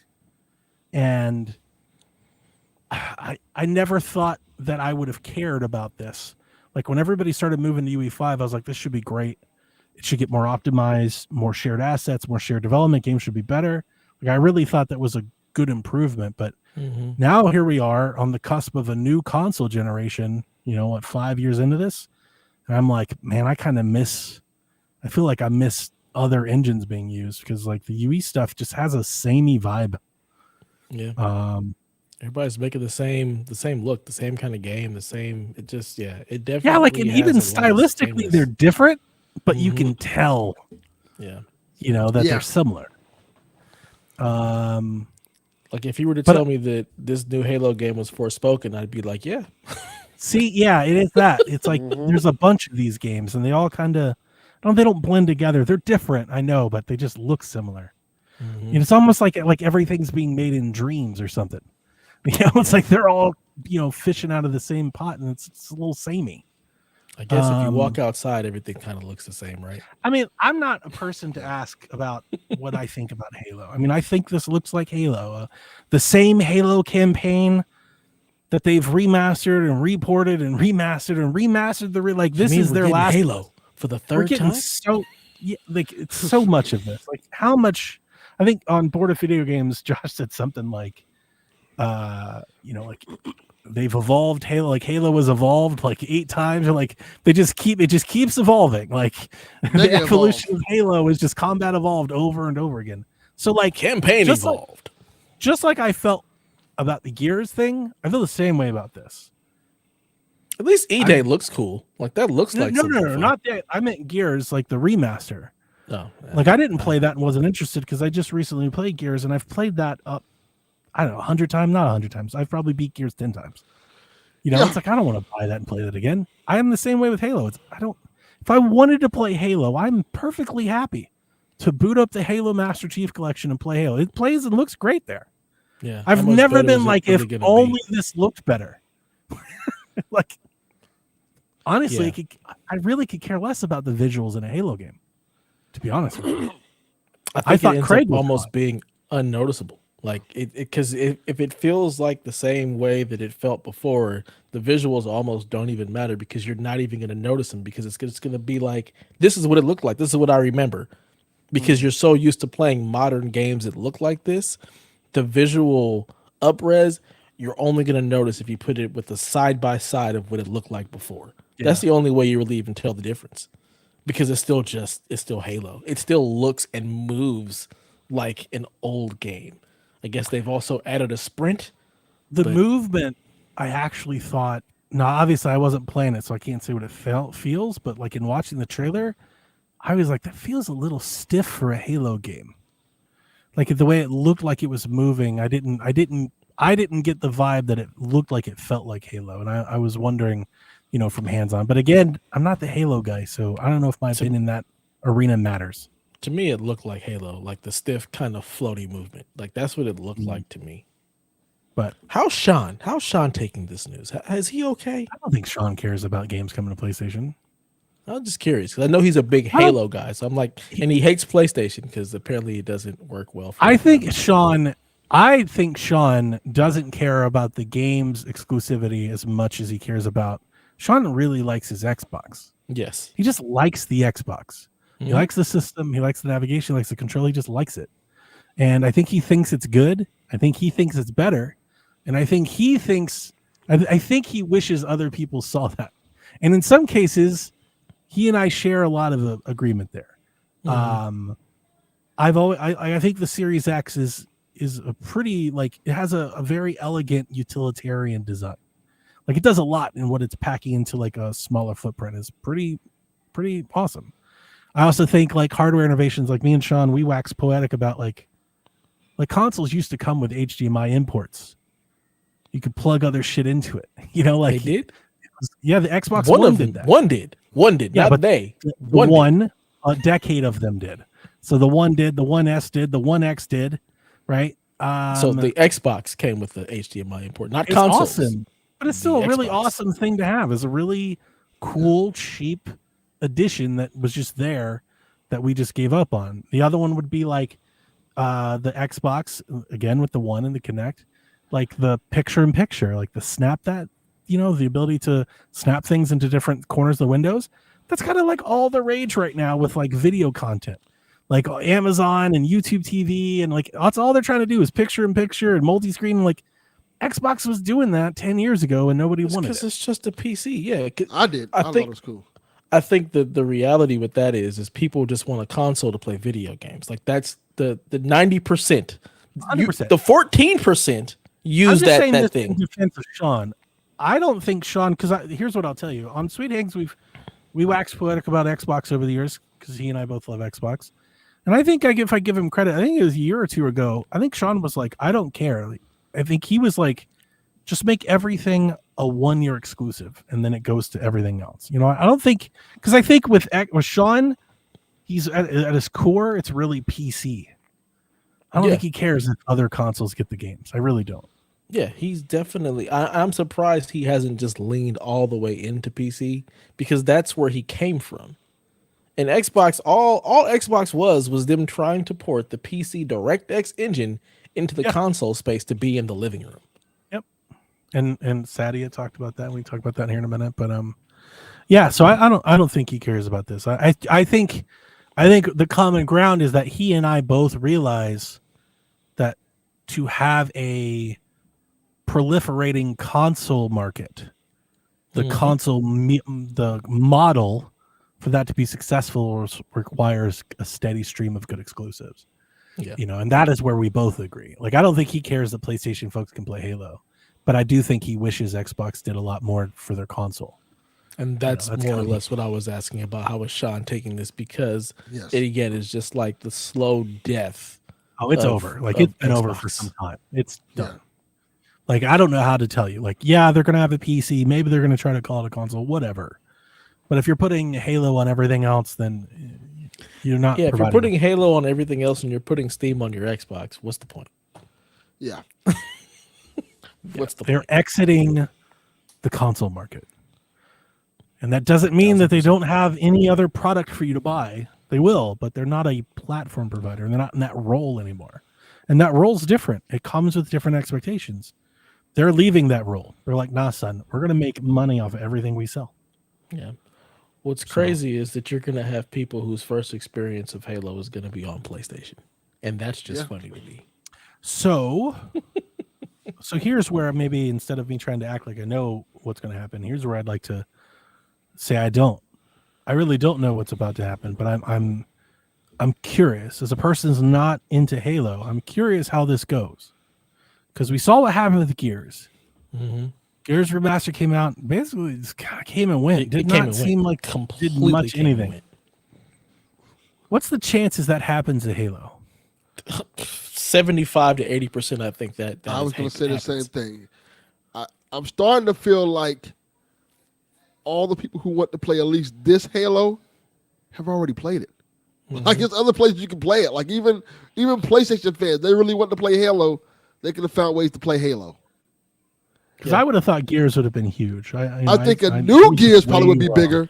The new It would Gears be bigger. huge. I think a new one. I think both would. I still thought Gears 1 would have sold well, like really well. I think I thought it would have I didn't sold think well. so. in retrospect, I think it's the same thing with Gears. I think the people who want to play Gears have already played Gears. Yeah, I don't think it was this. It was monumental in the fact that it is now this always this one pillar of Xbox that's on PlayStation. But the reality is the majority of people who have wanted to play this game already played it. So there's not this rush or dying to get this game. I don't need to go out and buy this day one. I can wait. Like Gears is old. It's not a new I'm commodity. It's not surprised a it new didn't- experience. I'm surprised it didn't come with like a battle royale mode or a different game or something. I'm surprised they didn't try to do something live service multiplayer with it instead at first, and that they went to this. I'm not surprised that they did this because this is essentially 343 Halo Studios now. I think is what they're called. This is them transitioning to Unreal Engine. So like this is their test patient. They're working out the kinks with this one, but still. I think what you've both just said, just to echo it, I would have showed up with something new, so it wasn't just like, here's this 20-year-old game you've probably already played. It probably should have been Infinite. That's a good point. It You think probably should have people been would have Infinite. Now that I think about it, like, hey, we'll just I mean, the port Halo multiplayer's Infinite over. there. Yeah. So I would have done the Master Chief Collection, but I think they have plans to remaster the Master Chief Collection, I guess. Because listen, here's the part that I really don't think the Xbox personalities that talk, that get shared around, I don't think they've really come to grips with this. The Xbox is making games for PlayStation now. Yeah. Like these projects, these are just projects that they're making for PlayStation. Let me ask They're not you making them something. for Xbox fans. They're not making them currently. They're not making them for Switch customers. They're already on PC, so they're not making them for Steam customers. Like they are literally putting games into their pipeline with the sole like real financial ability to just sell to PlayStation console players. Like that's basically what they're doing right now. Let me ask a silly question. Which makes it even weirder that they have like what's the next game that's the Forza skipping PlayStation at start. Like again, it doesn't make any Well, they're sense. trying to capture all the Xbox players they lost to PlayStation. Like, here, buy our game here too, because we know you were an Xbox fan. Again, why do Halo but not Forza 5 Yeah, that's a good point. or 6 or whatever the next Forza is? Has there ever been a situation like this in gaming where a company that was originally first party just takes their whole console and everything, Sonic just make on it completely, GameCube. make it third party, everything? Sonic on GameCube. Sonic. Those are a company, not just one game. Sega. All of Sonic, yeah. Yeah. They just stopped Sega. with the Saturn and just moved everything to PlayStation. Like Like Dreamcast. Sonic showing up on GameCube was a big deal. That was a big deal. Yeah, Bigger like, that deal was a than- massive deal. Probably a bigger deal than Halo and stuff. Yeah, when I don't Dreamcast know. died and they went third party and put their games everywhere. Well, Yeah. Sonic but I would being say, but on no, this is the Nintendo thing. is crazy. Xbox is not dead yet. They're still releasing consoles. That's the difference. That's what I'm trying to say. Are they? And this is Kinda. this is where you start splitting hairs like in arguments with our Xbox folks. Like, yeah, they are making a console, but that doesn't mean that they are proliferating a platform and Yes. adhering to a model. That's So the like they're difference. making a box, but they're not intending that box to return on investment, and they're not trying to grow that base. They're not even really making a box so much as putting an Xbox logo. I on know something. that. I know. Yeah, that. that's what it That's is. what I'm but- trying to explain it to we all Delvin because know. Yeah, but that part's understandable. But Sega just stopped making consoles. They're like, we aren't making no boxes, nothing like that. Xbox, like now, they're kind of half-hearted. Like, yeah, we still have a console for you. well, I mean, think that's because look at they the have- Dreamcast. It's the same thing. Like Sega really died with the Saturn, but then it put out the Dreamcast. This is the same thing. And the Xbox Dreamcast- died with the one. That's spot on. Oh man, you're Well, right. here's the Maybe thing. it's- They have. Here's the part that like people. in the console wearing part of this conversation, people don't want to like acknowledge or act like it matters, but it does. Xbox has an install base somewhere between 10 and 35 million people. And that's a lot. That's a lot. Like that's That's a worth lot. making something for them to buy. It's all in America. It probably is. Yeah, But still a lot. But that's right. Like Steam Deck would kill to sell 25 million Steam Decks. Mm-hmm. You know, like Valve would kill for that. They would love to do that. And Xbox has that business. The question is, can they get the people to migrate to where they're trying to go? Right. This is why in our conversation, our long conversations on our Discord about this is why I keep coming back to the game library being native is a must.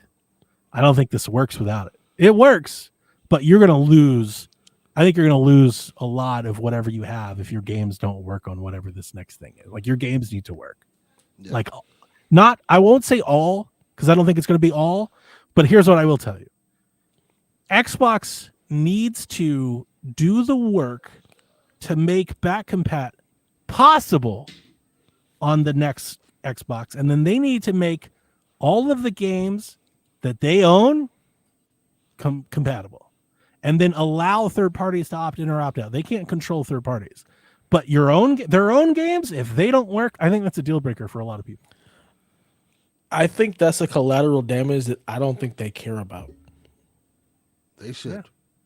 We'll see. Why? The reality is we're just moving to PC and trying to put Xbox wherever you want to Again, be. I don't know if they have- care about the old because they have 20 to 30 million people. people they're hoping to sell to. Otherwise, they Yeah. wouldn't make a console. They're making a console because they're hoping to sell some. Yeah, and I think because the fact that it's this new premium exclusive thing, I think they're like, we're not going to sell 30 million of these. We're going to sell 5 to 10, maybe. Yeah, but if you've been an diehards. Xbox fan for 10 years and you've bought all the consoles, you have a history, and then suddenly on this thing your games don't work, I think that'll be a problem. Not I for don't. everybody, but I think it's going to be a problem. I think it's such a small portion of people that really look at that. And I mean, we've seen it with all the back competitors. I don't It's such think a that's- small portion. That's everything. Yeah, Everything we do, like this conversation we just had about how we knew about Halo and nobody else did and everything, like I get that. But here's the point. The point is, and we've learned this. We learned this with the used game thing and the Xbox thing and the price thing. Like you learned this over and over again.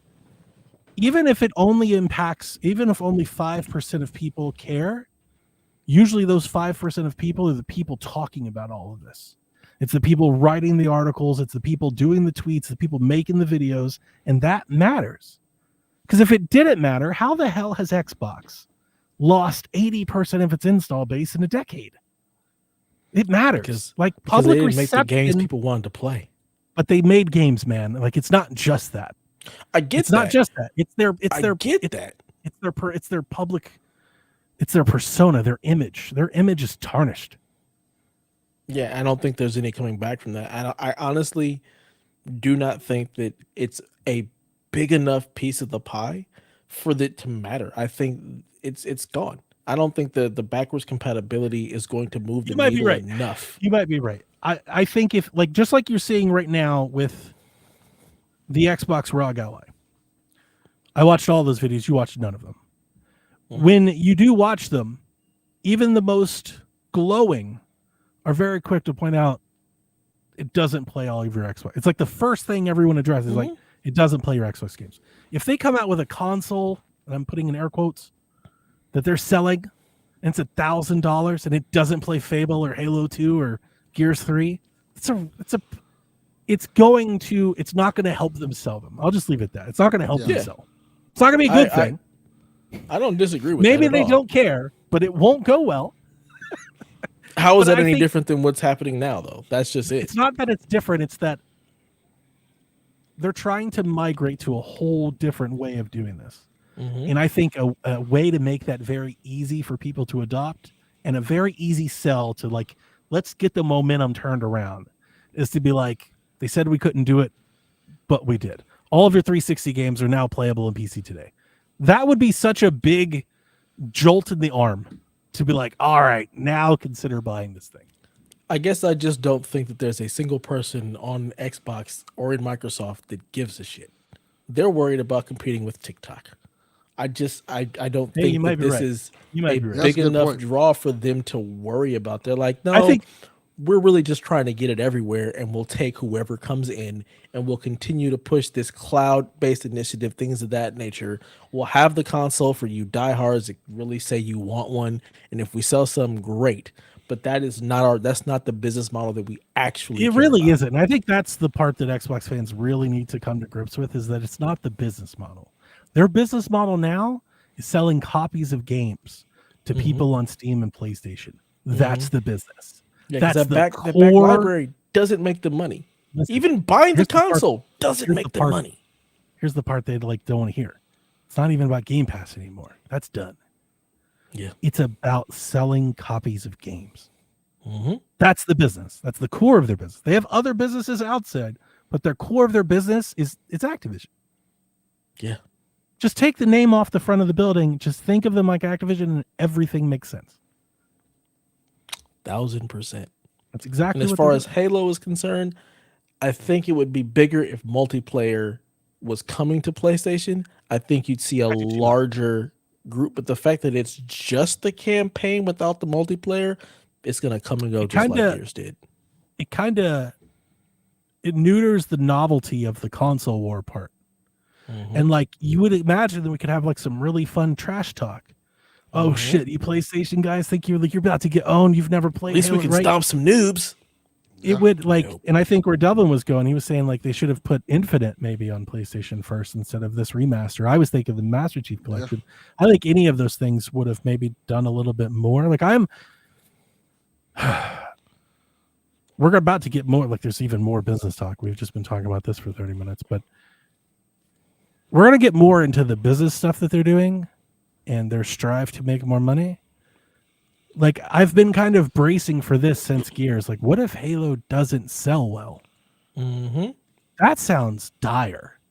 Because like the big thing right now is that Halo was great, and the only reason it didn't take off is because they didn't have a platform big enough for Halo. And if they go third party and they put Halo and Halo still doesn't do well, It has to be a new like this isn't. I'm not saying we can write that off of this game. Yeah, I know. I'm not but saying we can write that story. it's just a really old Halo, and I don't. But like, what if I this don't one think it's gonna only sell great. sells? What if it sells 2 million copies? That's not out of the realm of a possibility. Because like, how I many think that's people? really low. But I think it's real. I think it's very realistic. You think the game was just remastered with the Master Chief Collection, so you have a lot of people who already have this in some place. Yeah. We're missing the multiplayer, which kind of like Call of Duty. You have a lot of people who jump into Halo because they We get want to co-op. play the multiplayer. There is some do- multiplayer. It's not versus. It's the this is what people want to do. They want to go out there and click heads. They want to talk to trash. They want to stomp some Feedback. noobs. Yeah, I get it. Yep. You're taking out such a large chunk of what made Halo great to just play the 10-hour campaign, which I've already played possibly 5 times. I don't even in like multiple Halo. different when I played iterations. This campaign 3 times. I don't even like Halo. I don't think that there's this huge incentive to be like, oh yeah, I'm gonna go buy Halo on PlayStation. Like we've already played it. We've been here. Okay, it looks better. Even the PC market, I'm like, I don't know how many people are really gonna be like, yeah, I gotta buy the new campaign, especially if Jack. it's $70. Jack's a Halo guy. I showed it to him. He loves Halo. His response to me was, "Halo's dead." Legit. Might be accurate. I'm Because that's just Brett. That's all he said to me. That was his only response. We didn't go into further. Like he just kept doing the dishes. He looked at me and was like, "Halo's dead now." Not because of this. Like he just thinks Halo is just generally a dead franchise to him. The funny thing is, like, he's probably thinking about the multiplayer. He don't even care about the campaign. Exactly. I asked. That's what I was That was the thinking. first thing he asked. He was, "Did it have multiplayer?" Because I said, See? I said it's campaign evolved. He goes, "Does it have multiplayer?" And I was like, "No." He's like, "Halo's dead." Exactly. So you're looking at the new generation who's looking for this stuff to play with their friends, and they can play the campaign, but I want to play the multiplayer. So I don't see this selling what they're thinking it may sell. I think it's going to be maybe worse than Gears, just because this one has had a That would be remaster brutal. so recently. It might be. I hope that's not the case. I don't think it is because I genuinely think Halo is just a bigger property. But we'll see. We'll see. We don't have that long to wait. I think It's that next the year. problem is the biggest thing that people like about Halo is the multiplayer, and that's not here. I gotta think Multiplayer, forge even mode. so. There used to be 100 million 360s. There used to be at least 60 million Xbox Ones. There's only like 25, 35 million Xbox Series. So I have to think there's 10 or 15 million previous Xbox owners that are now PlayStation owners, and perhaps they would at least want to add it to their library on their new console. They don't have it anymore, right? Like, At a discount. of course, I'm not saying Yes. they're going to sell it day one. I'm just saying I think it's going to do better than Gears, but I'm worried because I don't even like Halo, but like I want Halo to do well. Like I think Halo is an important part of video game history. You know, it's Me too. like I like History. video games when Halo is doing well. You know, like video games is more fun when Halo is a thing. I agree, but I think it needs to be a new Halo. It cannot be just the same rehashed Halo. I thought that they would pair this either with or use it as a platform to announce a battle royale. I keep going back to this. I keep saying that they need to do Halo battle. They need to do Halo Warzone. Like that's what they need to do. I don't know why they won't do it. I've been saying it since before Infinite. I've been saying this for like a decade, like since Fortnite exploded. I have no idea why. It's like there's this Halo purists that think that that's like beneath Halo, and it's like I don't care what y'all think because this game is not growing. It's not success. Like you can't be making a game for them because you've been doing that and it's going nowhere. I think because of the fact that does the Halo multiplayer translate to battle royale? I don't care. I don't think it does, and I don't don't think the people who play battle royales leave those battle royales to play a Halo version of it. I would try because that's what big multiplayer games do. Right. They but all you have look at you look at the battle royales that do well, they're way more military based shooters. They're not the type I think of shooter a that Halo is. battle royale would go well. I think that's evident because there have been battle royale maps made in Forge and they're very popular. I It is agree. very I popular. think Halo could do just fine in a battle royale. I think Halo Battle Royale will work. It's just a mode. I don't think you need to be a specific kind of mode to be good at battle royale. I've literally think the played development battle costs royale for that. golf. Like it's just a mode. I don't disagree, but I think about the development time and the upkeep of that. Is it worth the investment? Dude, then what? And so my reaction to that, and then we'll move on with the extra business. It's then Halo isn't Halo. Then if you're talking to yourself, being like, "Is the investment?" We're talking about Halo.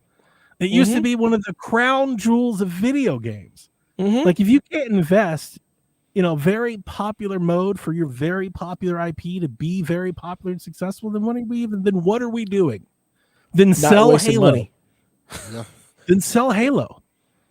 I don't disagree with you. I'm just looking at it from like the business I'm not going to standpoint listen and to the them. way No, the way games are going They spent $70 billion in cash. I don't care if they can to make more money. Then no, because Gears didn't make more money. I don't think Keeper's making them more money. I don't think Avowed's making them any more money. I don't think Hellblade made them more money. I don't think raising Game Pass is going to make them any more money. I don't think their consoles are making them any more money. So we can't sit there and go, it's about making more money because none of this shit's making them any more money. Guess what might? That's Guess part what of the might? problem. Guess what might? A free-to-play battle royale centered around Halo. A good That might Halo. make them more money. I don't think it would. I don't think you're going to bring enough people over from the other games to make it a thing that has enough of a player base. That might be enough true. Money. That might be true, but to never try, I feel like is a failure. I think that's where we're at in gaming. Like I literally think that's where we're at in gaming. It's there's so much risk adverseness to try and put things out there because it closes studios.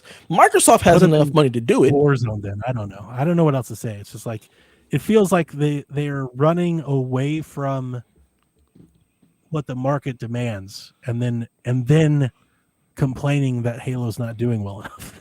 Well, you're not doing the thing that everybody else is doing. That's Microsoft. That's where they're at. I think they need to just make like Infinite failed because it just wasn't a good. Well, then Halo. beyond a new game, then just take the Master Chief Collection and make it free to play and put it on everything. You know, like I don't know. I honestly I don't have the answers. Like I feel like Halo's been a mess for a decade, so like maybe it just is that now. But like I don't think it should be, and I think it's better than that. And I don't think it shouldn't be a problem of money or investment or time because it's Halo. I also think it's okay to just kind of let things go. Like I'll hear that on Fable because it's like Fable's probably not going to do a bunch anyway. But we're not going to. I don't want to hear that stuff in a boardroom talk about Halo. We're talking about fucking Halo. Can you imagine if somebody walked into Mario and I'm like, oh, we can't do that. It's cost ineffective. Get the fuck out of here. It's the face that runs the place, man. It's fucking Mario. Halo hasn't been the face that ran the place in years. Now, that is a fair rebuttal. Well, I can't argue with that. That is true. But my it might argument have is been that the face to run the place. my but argument place is that it should be. It should be that. If it was going to be, it would have had to have been 5 years ago, 10 years ago. Like, but it hasn't been. After Halo 5 and Infinite, I would have had a hard look in the mirror over there at Xbox, Microsoft, whatever, 343, and been like, whatever we're doing, change everything. You know, literally from start to finish, everything we did before, let's do the opposite this time. See what happens. Like, you know, I don't know. I don't disagree with you, but they chose to do something else. And I don't think there's any coming back from that. Like, I think it is a very, very uphill battle to get Halo to be the face of Xbox for people that will care.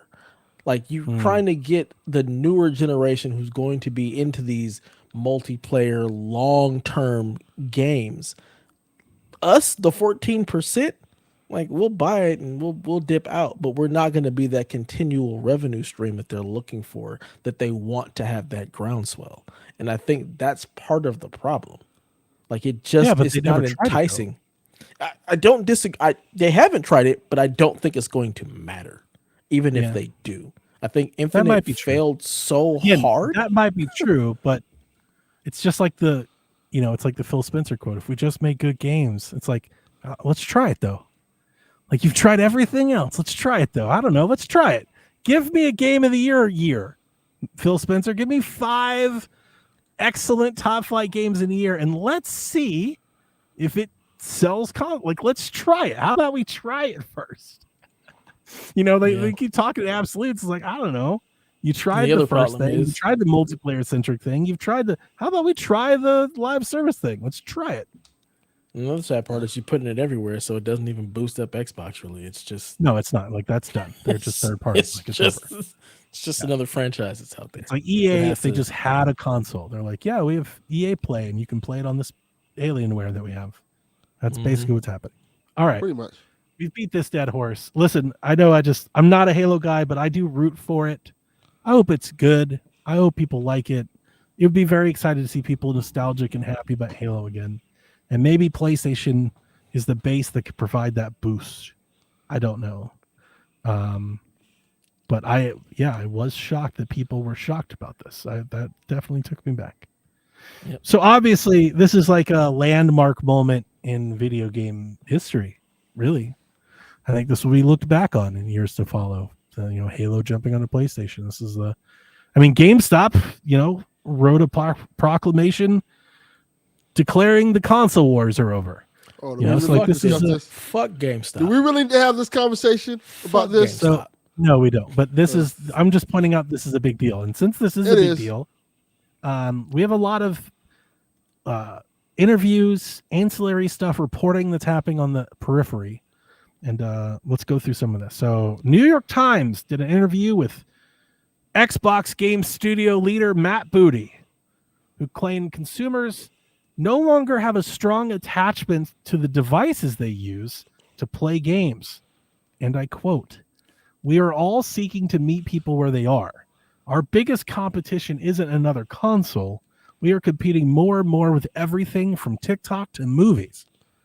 The sentiment was echoed by CEO Satya Nadella, who in his interview said that gaming's biggest competition is short form videos, not other gaming platforms. So yeah, let's just stop there. What do you guys think about these comments? I think that is a very detached from gaming content. That is a very idiotic. I'm not gonna say what I was gonna say that just then. I just fucking to stupid. throw it out there to, and I will say, because I'm the person I am. Alana Pierce had a pretty well-trafficked, well-shared video that said the same thing about a year ago. I'm gonna tell you my issue with the thing, the statement. It's always been like that.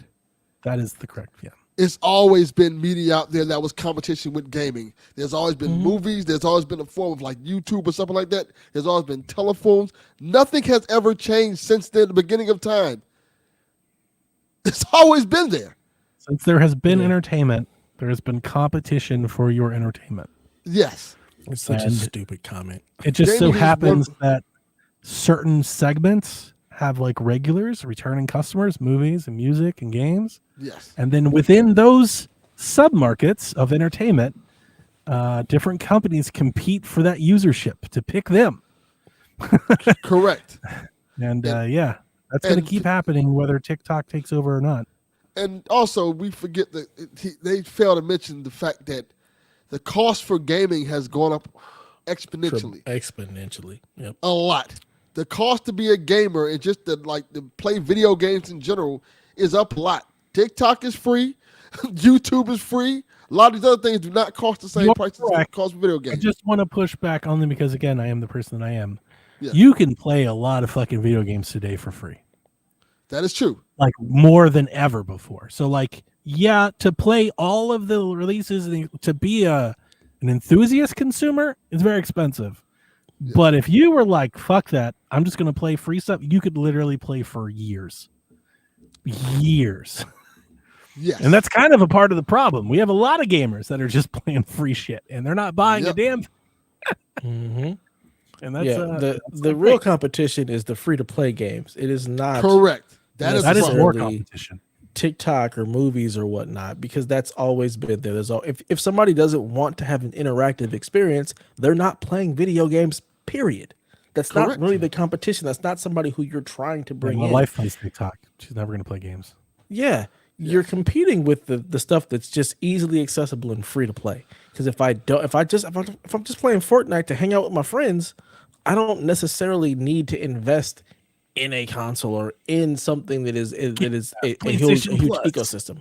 $80 games, $100 controller. Like, or PlayStation 4 and Fortnite. I'm good. Yeah, because it doesn't really look or play any different on anything else. Like I can play Fortnite on my tablet just fine with all my friends. Yep. Yeah. That's the real competition. That's what's really killing the gaming that we love, that we know is truly like the free-to-play experience. I've watched that video, John. Shifted the landscape. That's why I shouted it out. I watched that video because I didn't want it to sound like. I think the vitriol that you're hearing from Dev and Delvin is aimed more at like Microsoft saying this, not correct. Mm-hmm. It's always been there. Like we realize that entertainment is a space that companies compete for your time across mediums. Like I think we all get that. I do find it strange that this is like.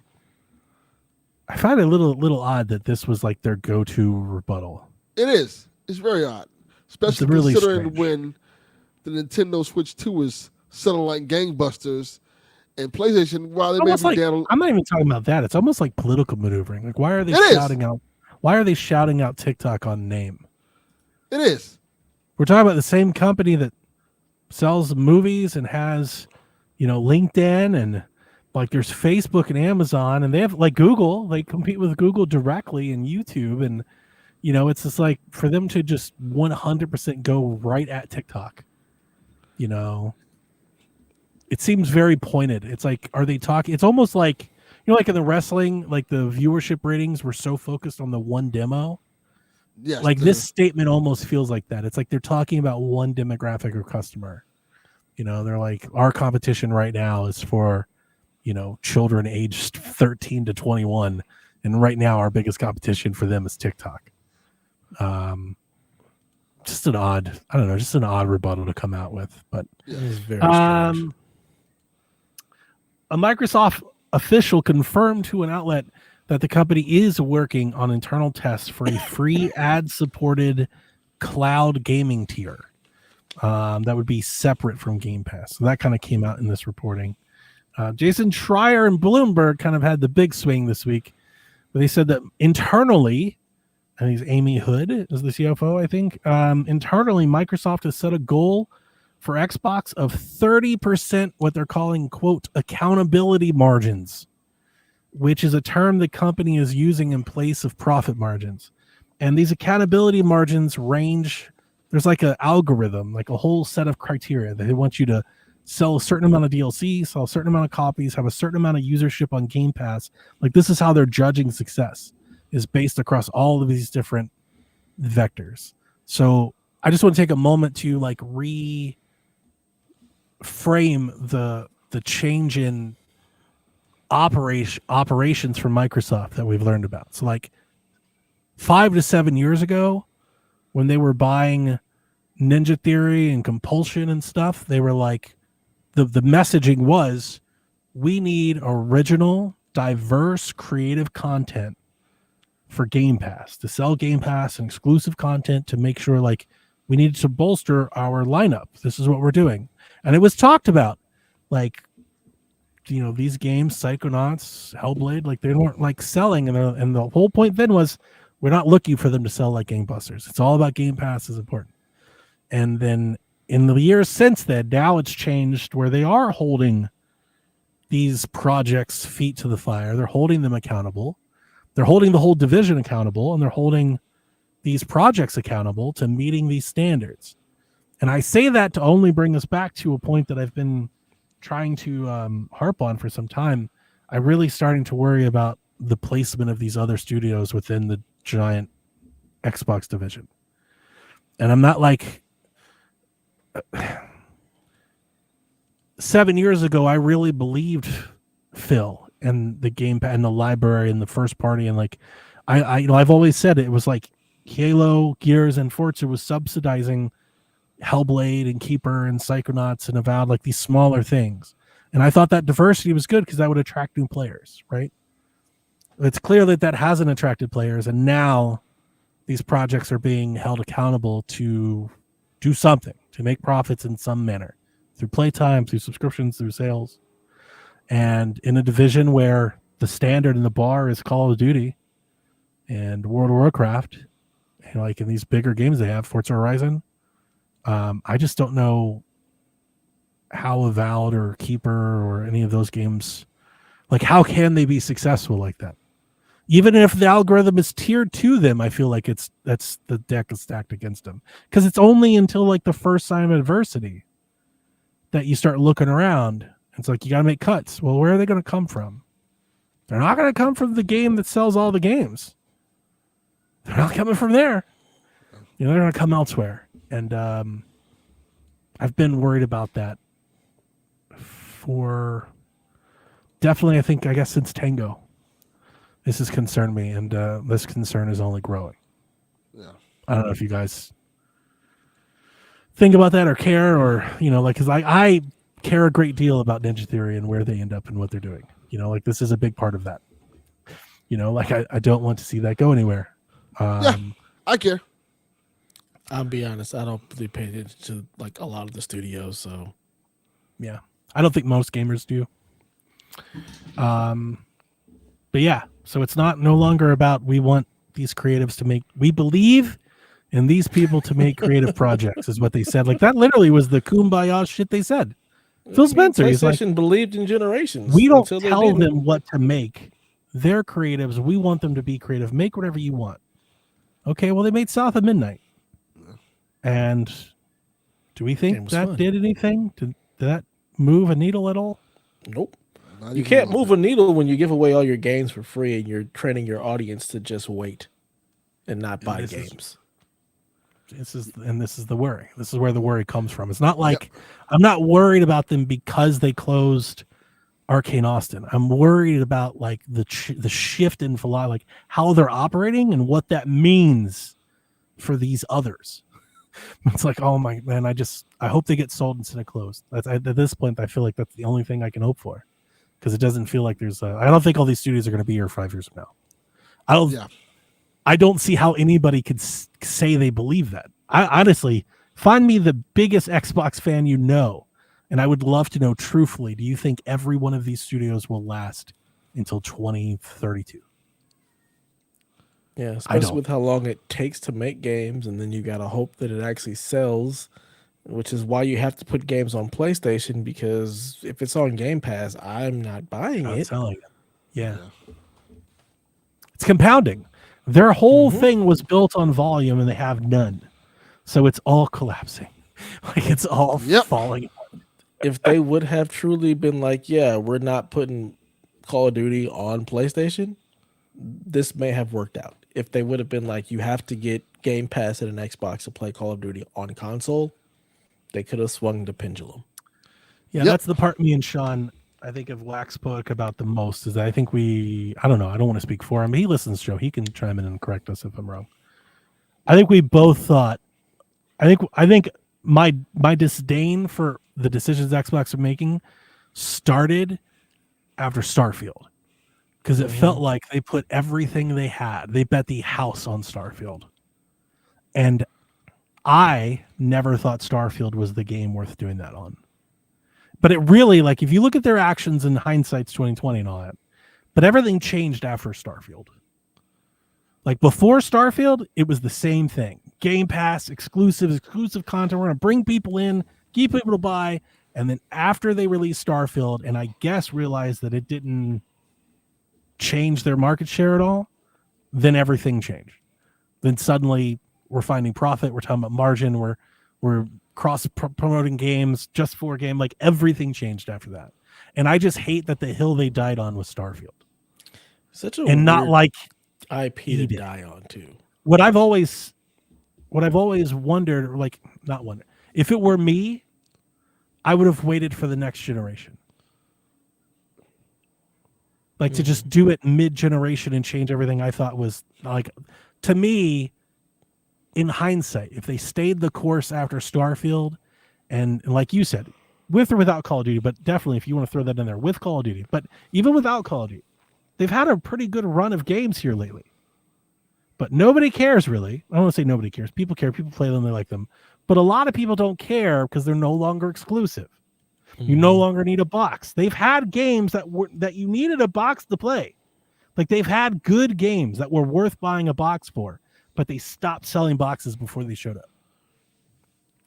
And it's like if you had just stuck, and it's easy for me to light Sadia's money on fire. It's easy for me to do that. But it's like I've always just felt like you were there. You were on the cusp. You were there. You got past the fiasco that was Halo. We're going to get past the fiasco that was Starfield. I'm going to say it. Starfield isn't it. That's not what we wanted, right? If PlayStation had released Starfield like that, it would have been, they would have been big mad. And it's just like if they had just, like, it's just a lack of commitment, I guess. I always think of the Wii U. Nintendo had this giant Wii U failure. And if it were Xbox, they would have just not even made consoles. They would have never, the Switch would have never happened. They would have just went mobile or put their games on PlayStation, right? It's like that willingness to see it through, to like believe in what you're doing. That's not there over there anymore. Nah, they pivot Microsoft's way too fast. done with that. They're like, no, They gave you 10 years. It didn't work. So we're moving on. Like they're done with that. It's over. That's sad. It is. I am more hurt that, and hurt's the wrong word, that we didn't really get to see everything come to fruition that we thought would come to fruition. Like we still haven't gotten the games that they promised us originally, like years ago, like Fable and shit like that. Still hasn't come out. Perfect Dark's gone. Yeah, and it's so crazy that we like. Nuked it. It's The like initiative is coming on. They've announced a new studio, started it, staffed it, got a contract studio, and then killed all of it. yes, they bought the studios. They bought all these studios and then didn't use the studios they bought. It's kind of wild. Like, hey, we have Activision now, but we're still just going to put out Call of Duty. None of the Activision, or I won't say none, a majority of the Activision catalog is still not on Game Pass. Yes. All the back end bats, none of that stuff's come over. Like I'm And telling you, it changed. It changed. Like they pulled the plug. it sucks because that was one of the things we were excited for. Like, they get the whole Activision catalog. Not even just Call of Duty, just the No, we Activision were talking catalog about Prototype. We're talking about on Guitar Hero and Tony Hawk. We had all these like, oh man, None it's of gonna it. be great. Y'all sure were, and I was like, yeah, no. We got none of that. Not none of it. any. Not Not one not bit. even Not on one not even fucking on game. Game Pass. Nope. Nah, What was the I do a Marvel little one? bit. It was like they have a Spider-Man game or an Avengers game or something. They've got a few of them. People are excited about them coming back because they haven't had a Spider-Man game all this time. Well, you stay They want to excited. have a You're still Blade not getting- game. Still not getting that shit. You know, it's just stuff's still not there. So, They like, hey, wait. we have a console exclusive Blade. Not anymore. Gonna be multi-platform. I just if want it to throw comes out out. because Even I gonna thought come of out. the accountability margin, the profit margin. It's worth mentioning the industry's average somewhere between 15 and 22%. That's the industry average, like top to They're bottom. like, we want 30. So yeah, like it doesn't take a rocket scientist to understand where that math goes. We held you. We told you need to make this. You didn't. Bye bye. Well, yeah. So it sounds like we're probably barreling down another blog post where they fire 10,000 more people or something like Yep. that. It did it feels inevitable at this point. It's like, well, I Mhm. guess it's what's about to happen then. We gotta answer to them shareholders. The last one on this topic before we get into some console talk. Satya in his interview, and this is a quote: "If we as an industry don't continue to innovate how we produce, what we produce, how we think about distribution, the economic model, the best way to innovate is to have good margins, because that's the way you can fund." So ultimately he's saying, hey, if you want to innovate, make new games and shit, make some money. Yeah, That's basically. basically what that is. Yeah. I didn't write it down, but in the same quote, in the same interview, he talked about the DirectX thing. Like, hey, the whole point, like he said, the whole point, I'm paraphrasing, so listeners just know that. But essentially his point was, I don't understand why people think PC and console like they're different things. He said the whole point of the console, he said the console, I think he meant to say their console. He said the whole point of the console was that we wanted to get Windows in the living room. And then he said, I want to relook at that conceptually. And so like all of these things, all of these comments, these statements, Halo, it's all pointing in the same direction, that they are pivoting out of the console market. They're going to do something on PC. That's where they see their next existence is PC. And yeah, like the ROG Ally and third party and like, yeah. It just feels like Microsoft has always looked at Xbox as like the redheaded stepchild, and they were just waiting for it to fail to be like, all right, we can stop playing this game now. We make Windows, so let's just continue to make Windows and put that everywhere. I think they believe in the software. I mean, listen, they have Call of Duty. It doesn't matter anymore. They have Call of Duty. They have one of the biggest strangleholds and footholds in gaming. Mm-hmm. Doesn't matter what gaming is going to do, they're going to be a part of it because they own Call of Duty. Yep. So I think it's easy for them, and that's why I don't know how long ago. At some point we need to chart a timeline, but however long ago, when it was just the 4 games or whatever, when I told you this is the first of them exiting the console market, like this is it. Yeah. Because at some point you look around and you're like, why are we doing all of this when we could just make Call of Duty? Mm-hmm. Like that's where Activision was going. Yeah, we cut out all these little small studios. That gains us our margin. We just make Call of Duty. It continues to sell well. Yeah, we have a platform. We have you can buy it, but we're only making these games now. And those, yeah, you see where this goes. Yeah. How do we get everybody to just sit in Call of Duty the way they do Fortnite? Like part of it wants to in give Call of them. Duty? I would like to give them some hope that yeah, maybe they do a cloud free tier and it takes off and they find some players. Like maybe it's at least an idea to try and find more market. You know what they've been doing for the last 7 years. Doesn't look like they're trying to find market at all. You know, so yeah, like you said, they just don't have that stick to it with this that stick to itness that like Sony and Nintendo do. They're like, this is our path, and we're going to keep barreling down that path. Yeah, they and just we're don't not stomach going to give up." failures. Yeah. They did with the Red Ring. I'll give them credit for that. They stomached that one. Yeah, but they were also they were in the lead then, so there's the difference. Like they were the shit. They were the console at that time. Microsoft's leadership wanted to break into the market. Yeah, the leadership was behind it. It didn't matter if they didn't make any money. That's why I'm so glad I just thought of that, because I was thinking about that, about the comments that he was making about margins and 30% profitability. I'm like, dude, the old Xbox would have never. Steve Ballmer didn't give a fuck about that. He wanted to win. Like, he wanted to be part of the culture. He That's why wanted he's to doing be the crazy stuff he's doing with the Clippers. He's trying to win. He wanted to be symbolic, right? He wanted to compete. It wasn't about that, and that's a very obvious difference to today's Xbox and yesteryear. Like, and I talk about that all the time. Like, the original Xbox felt indie. Like with Seamus and them, like they were radicals. They were like, "Fuck that, we're gonna put Ethernet port in this bit." Like they were doing a different company. It was a different company. It was. And I think that's just like AI. He's just an AI clone. He's not a real person.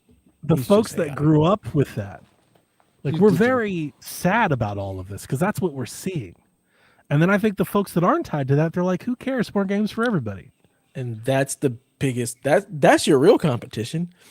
All of the people who care about what Xbox was, you're kind of just aging out. You guys buy a couple of games here and there, or they've already left.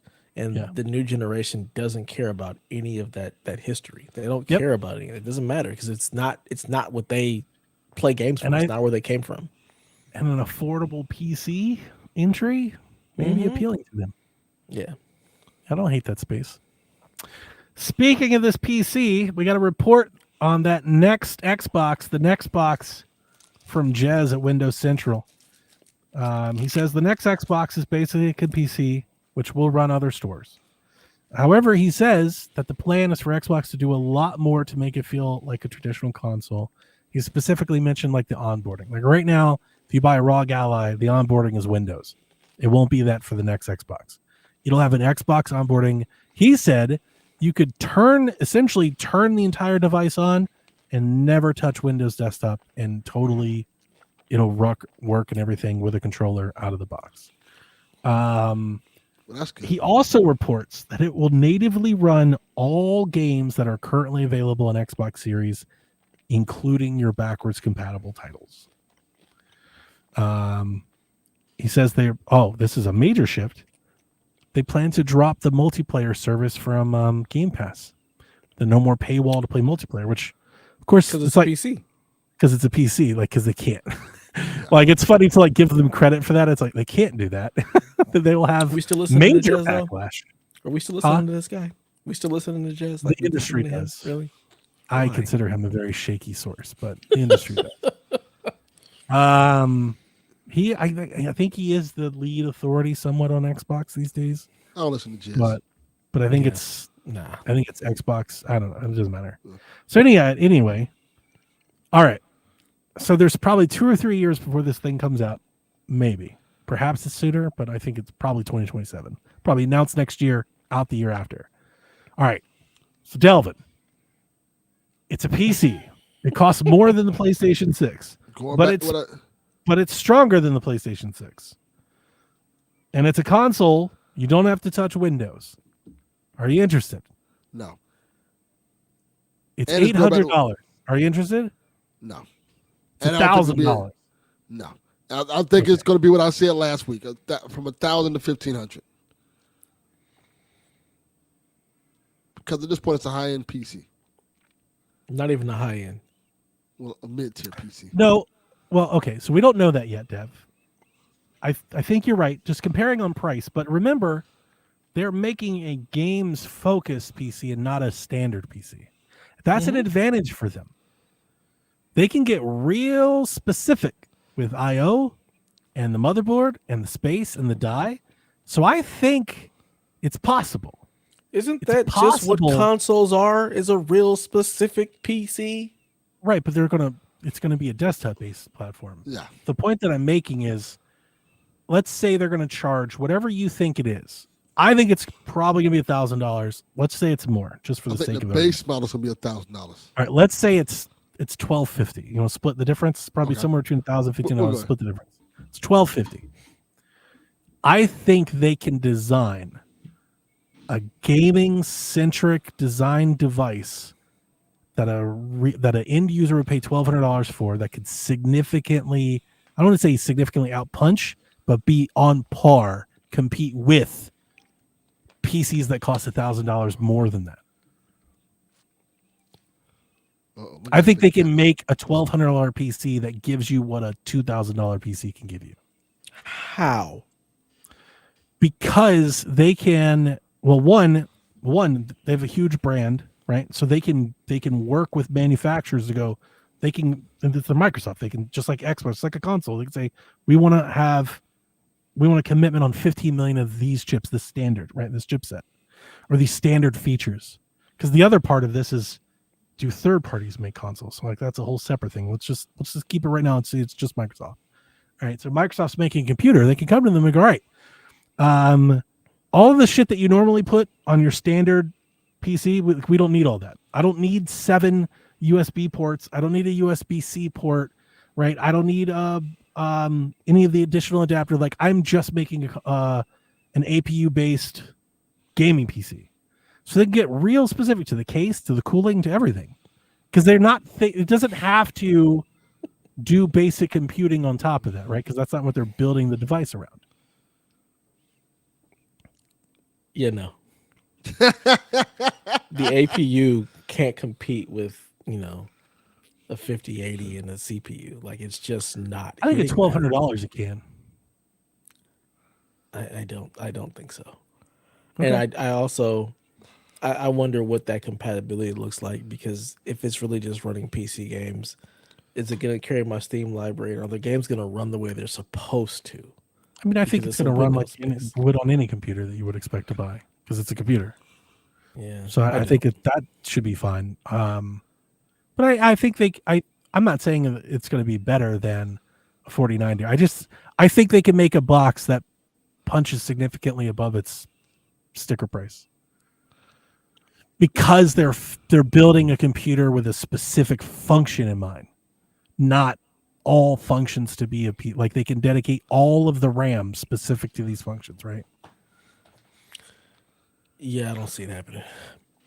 I don't believe that you're going to be able to get that kind of performance. I think you're still going to be lacking.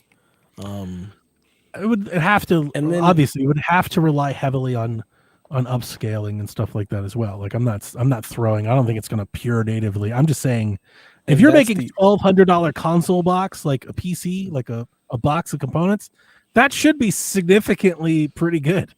And the reason why I say that, because if that's the case, then AMD can just do that with the processor and say, hey, you don't need to buy our GPU. Just buy this APU and put it in this specific that's what I was thinking, micro ATX board. So I think if they were able to do that, it would have already been done. I think there's a reason why graphics cards exist, to be able to do a lot of that. So I don't see you being able to take a $1,200 console experience that runs some weird version of Windows that competes with something that's on the level of a $2,000 PC. I can see it competing with maybe a $1,200 PC, but I also wonder, like, what kind of upscaling tech are you running in that? FSR has gotten a lot better, but the FSR has to run on the GPU. It doesn't run on the CPU. You have the XESS. And they're going to have one of those MPU AI chips and do all that shit too. So I don't know. I don't even care. I think I keep coming back to, and when I say this, just know that I want to put it in context. I don't think this is going to matter to the masses. So I'm not even thinking tens of millions. So I'm not saying this is going to save the company. I just think there's a niche here. There is a space below $2,000 PC and $600 PlayStation 6. There's a space to sell a product within that range. And if they can split the difference and try to give you the best of both worlds, Like, is it going to change their fortune? I don't think so. But is it worth doing? Yeah, I think so. Ambitious. I think that I think they niche can is sell some so stuff there. incredibly small that it doesn't. I agree with you move there. I don't. any Yeah, needles. they're not going to sell 30 million of these. Like their console thing is They'll gone. be lucky They're to not going sell to do 2 that. million. However, if it is just as, let's say it's as good as it sounds. Let's say they show up and they do the work and it's backwards compatible and it's got a front end that works and it's cost effective, then I think when it comes time, not for you, but for people, gamers, to Normal people, Jeff. upgrade their PC, replace their PC, I think $1,000 is a mark that'd be at least you'd have to consider. It'd be a benchmark. You'd be like, all right, can I get a better PC than this for the same amount of money? The problem with that is, how does Nvidia respond? How does Intel Valve respond? I'm not worried. Because I about think Valve. I think the easiest way to blow this out of the water is Steam to show up with a Steam box. Yep. This They all could. goes right out the window when Valve goes, we have one, and it's But $500. And like, you know, again, what are the components? Because again, it's for me, it's more about like, okay, all of the components that you're putting into this, like now you're encroaching on their space. You're encroaching on Nvidia's market. You're encroaching on an AMD's market. that's the You're problem with encroaching on consoles now. Intel's 'Cause market. That's what they're doing. That's why That's why the cost of consoles are going up, because you're competing for silicon. Mm-hmm. So now you're messing with their money. So how do they respond to that? How do they end up combating that? Do we see GPU prices start to go back down? Do we see processor prices start to go back down to the point where it makes this thing completely irrelevant again? I don't know. I'm still really questioning on the software side if they're going to pull this off. Like, I want to believe in it because I want to believe in it for everybody. Windows sucks. We need a better Windows. And if Xbox can be the way to create a lightened or more optimized Windows experience, I'm all for it. Like, I want this to be the thing. I feel so bad for you people who have so many issues with Windows. Like I don't have issues. I use it fine. It's just not very good. It's not great. I don't have any issues with it. It runs perfectly. All of my stuff runs great. So maybe I just have found some way to optimize everything where I don't have any real Sure issues. you have. I mean, it's like my stuff isn't big, but like I don't like it. It's full of bloatware. You know, don't usually have when any you buy stuff bloatware. off the shelf, I know you don't, but people do. Like this is the Understand. common experience. Build You your know, own. you get one You drive rid of all the pop-ups bloatware. or a lot of people can't. They don't know how. It's Legos. Everybody can. This is the easiest shit in the world. They don't It know how, really dude. is. My father-in-law doesn't know how to. Like I had to show him how First to of all, your disable father-in-law- startup program. I'm just your saying, people. You father-in-law got isn't devs, buying a boys. PC. I'm trying to. You know. I'm not You doing plug that shit. you plug them in like Legos. It is the easiest shit in the world. I'm trying to hold out hope here. I'm trying. Yeah, I refuse to give you that hope because I think it's a pipe dream. I could see if it all went well, I could see myself swapping in the Alienware for the Xbox. Because that's what you want. That's what you want. It's I don't just want- not really want any of it. realistic. You want to go buy an Atari. Ideally, what I want, Now we're talking. I just wake up and my PC's better one day. They're like, here's Fable. I'm like, fine, we can end this relationship here now. You've given me Fable, my PC, now please go away. You know, like we're done here. Yeah. Because like that's ideally for me, that's all of this amounts to is one day I wake up and my PC's better. And then I will say when the time comes that I reevaluate buying another PC, yeah, I would of course take into consideration an Xbox PC that is optimized for gaming. I would at least consider it. I don't know if I'd buy it, but I'd consider it. But yeah, no, I don't like any of this. I want them to go back doing the things they used to do. You know, like that's what I want. I want them I hate to all. just be third party. Just do that. That's what Just- they're doing. Just Well, you're in who luck cares? because that's what Get they're out of doing. here. Stop All trying right. to do this. Just make Talking the about games Xbox for an hour. Stop it. Maybe we can stop. Like next week, maybe they won't have another thing. Like just like every damn week, there's a whole new debate about Xbox. Like, Yeah. Maybe they You know, can just, Again, this is an Xbox podcast. it's fun. Like it'd be nice if PlayStation would do something worth talking about. Like, They don't have to. They're like, we're good. Yeah, We're they good. really. It's like somebody We do just stuff. put out Yote. Everybody's loving it. We're good. We got Halo coming. We got Halo for you people that want that. We've got It is Gears like E Day every coming. week, Xbox is pivoting on the future of the games business while Nintendo and PlayStation just keep trucking along. They're like, well, We're good. Yep. We're good over here. We're chilling. you do you.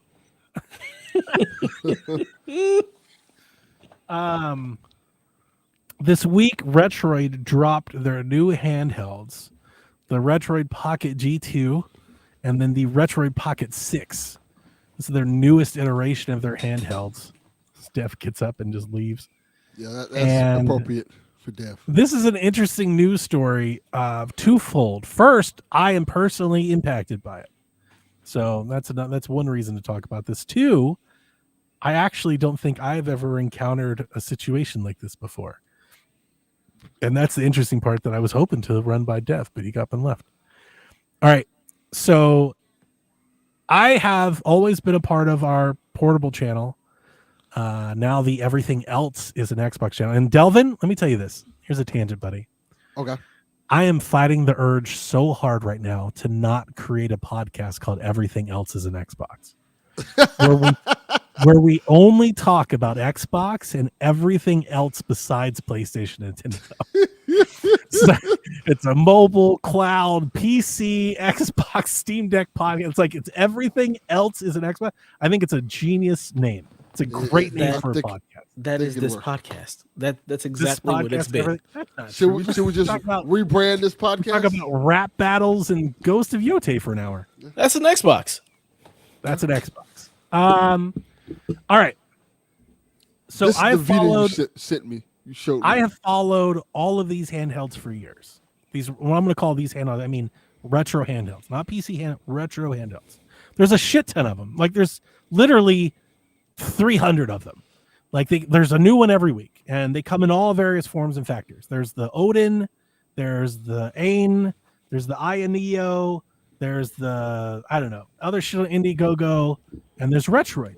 Retroid has made a bunch of these, and they make them. They look like DSs. They make them look like GBAs, like Game Boys, Mod Retro, all this stuff. I have never bought one of these. I have always wanted to buy one, but never found the glass slipper. The ones that I want are expensive, $400 and $500. I'm I am not paying $300 up to play Super Nintendo game. That's crazy, right? Yes. Or they're not powerful enough on the low end to play PlayStation 2. That's kind of the line. There's the line. It's can it play PlayStation 2 stuff? And then there's the can it play Switch stuff.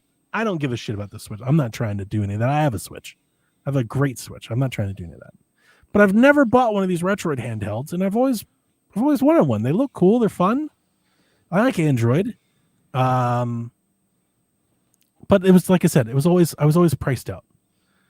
Well, this week they announced the Retroid Pocket 6. The Retroid Pocket 5, I'll have you know, super popular. Everyone that has one loves it. A million videos talk about how amazing it is. I have almost bought a Retroid Pocket 5 on 2 occasions. I almost did, but I just never quite got there.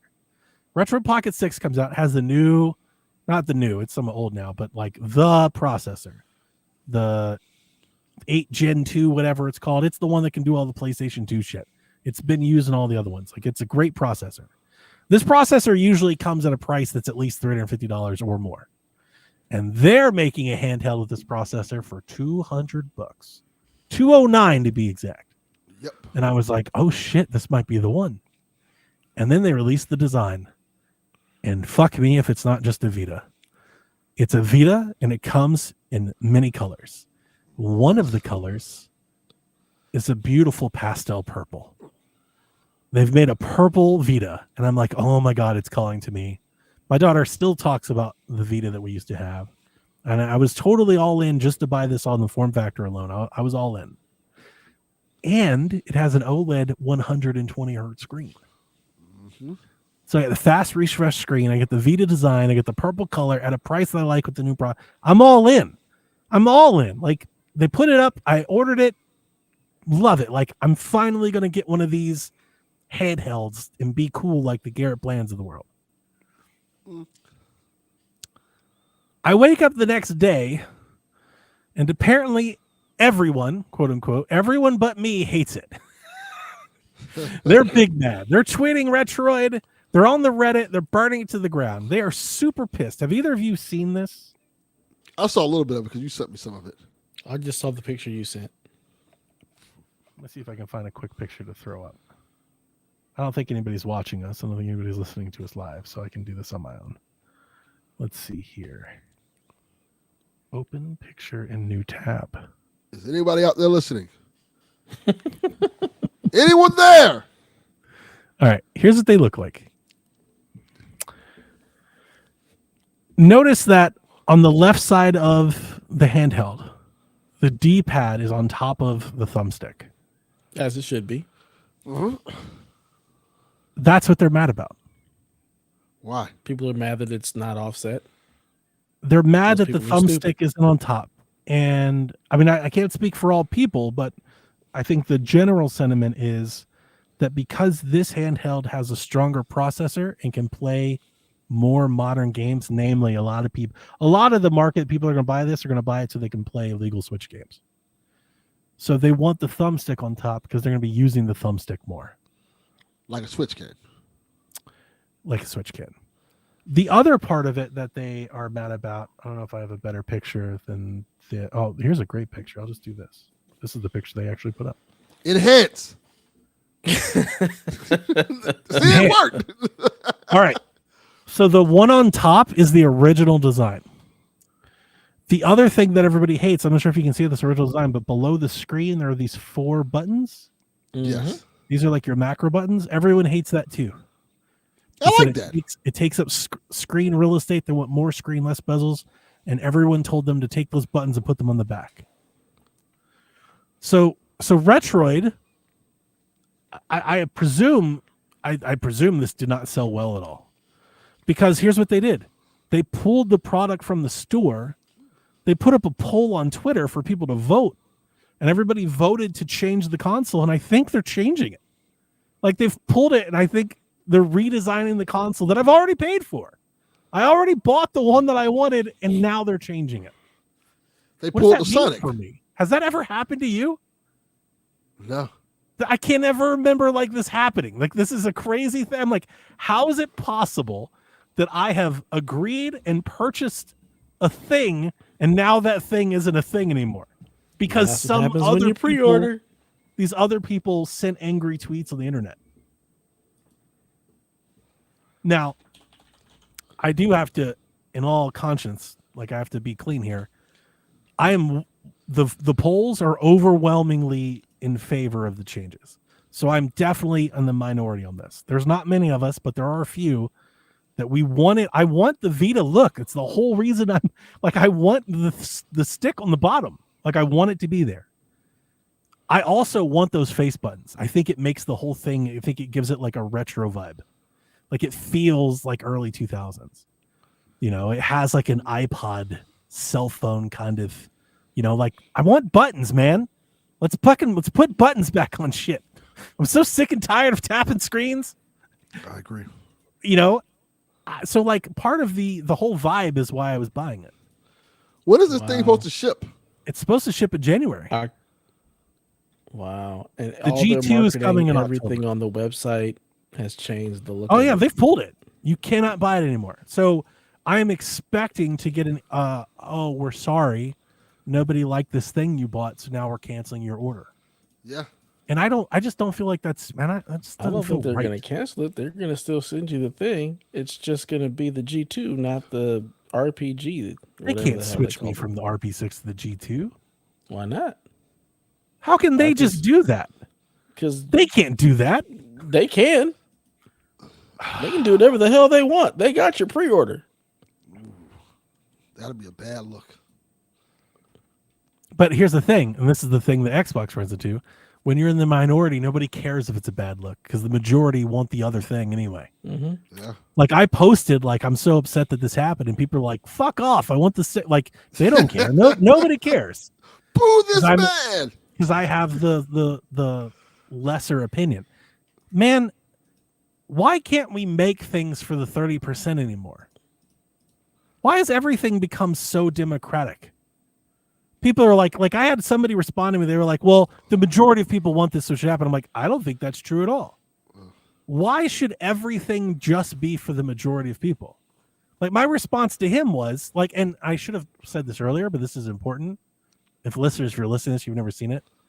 The Retroid Pocket line, their brand of devices, all of them, the D-pad is on top. That's their fucking thing. That's what they do. Guess what? There's a million other fucking handhelds with the same processor in it that have the thumbstick on top. There's literally 20 of them.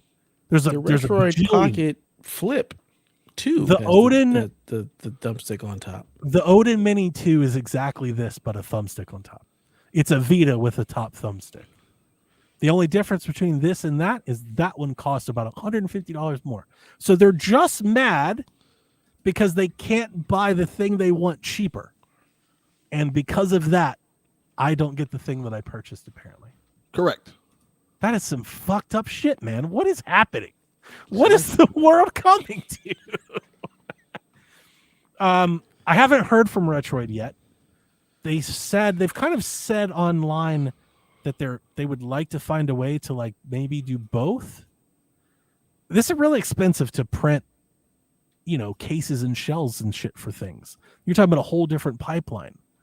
It's not like they can't just swap the stick themselves. Like, they'd have to build that into the design. So I'm not expecting them to like honor my order. I'm expecting to change it and be like, if you want this one, we'll move you over. Otherwise you have to cancel. Yeah. That really sucks because I think I'm going to cancel. I'm still not going to have one of these things because like I specifically wanted the Vita one. Like that was kind of what I was waiting on. I almost bought the Odin Mini. So they just said we're not doing the RP6 anymore. We're just making the G2. I could go to the G2. It doesn't have as good a processor. I could go, but I'm not using it for the product. Like, I'm not going to play Switch games on this damn thing. I don't, like, this was a novelty buy at best. I was going to put some PSP shit on it and some PlayStation 2 games and, just have one. Like, this is like just a novelty. I just want to do something different today. And I'm bummed out, if you can't tell, man. I'm a little bummed out because I was pretty excited. That purple one is sweet. God, it's gorgeous. But neither one of you have ever bought anything and then just change it? Because this has never happened to me. No, I think this is the first. Do you imagine you buying a phone and you go and it's like, oh, it's a different phone? Yeah. Like, what? Phone. I bought the phone. I don't really care about the looks of a lot of the tech. So if it changed, on a PC, I bet if you bought a PC and you wanted purple lights and they gave you yellow lights, you'd be pissed. Well, I buy the pieces. I bet if they gave you the wrong parts, you wouldn't be like, if they changed it, I would like, just go exchange it for the part. But we thought this was better. He never gets pissed at stuff like that. Yeah, that doesn't anger work. is an emotion that affects I him. pick the parts that I buy. So I usually go to the store and build me one of these. Then, if I could, I would. I wish you would, because this is a bummer. We could probably 3D print that and call it a day. Yeah, 3D print shit looks cheap. You can get really nice 3D printed stuff. They're probably 3D printing that stuff themselves. It's really expensive. It is. See, I liked it because it was $200. $200 has been, I've talked about this for years. For me, $200 is the sweet spot for like retro handheld. If I'm going to throw away a couple hundred, like if I'm going to buy a game to play a bunch of games I can already play, it really can't be more than like $200. That's like my threshold. So this is the first time performance has entered my buying parameters, and now I don't even get it anymore. Sorry, the other one, I may just keep it. Like, even if they swap the stick, it's not the end of the world. But I really wanted those face. I really wanted those face buttons. It looks. I was going to do cool. I was going to do like screenshot and like my menu button and a save state. Like, I was going to map all of those right there, and we were right as rain. Play some damn GameCube games, Devin. You know what I'm talking about? Yeah. Little Def Jam. Def Jam. They've taken it from me. They've taken everything from me. Yeah. Yeah, it just took some buttons from you. That's all. I'm about to storm the five in a nutshell. You should. I think I should. When you go get up really there mad with a about sign something, and pick it and be like, "What the you- fuck is this shit? Give me the start RP6, the original." Yeah, just go out there, pick it. It always any works. chance they give me something free for like my trouble? Absolutely not. That shit's 10% totally discount. done, isn't it? Yeah, Nobody does it anymore. 10%. Like I feel like they should be like, we're sorry this happened. Here's $25. 404 does not exist. You ordered something that wasn't even real. Oh my god, I'm so mad. I even showed it to my daughter. You gotta be 'Cause lucky. I they give- knew when she saw it, I was like, she's gonna love it. you gotta be lucky if they give you your money back. And then Right. she's Oh, like, so Dad, did you get it's it? And air. like, actually, it never happened. It They didn't took exist. As well as my money. And it's gone. Basically, All right. Battlefield Red Sec, the new free-to-play battle royale for Battlefield. Imagine that, Delvin.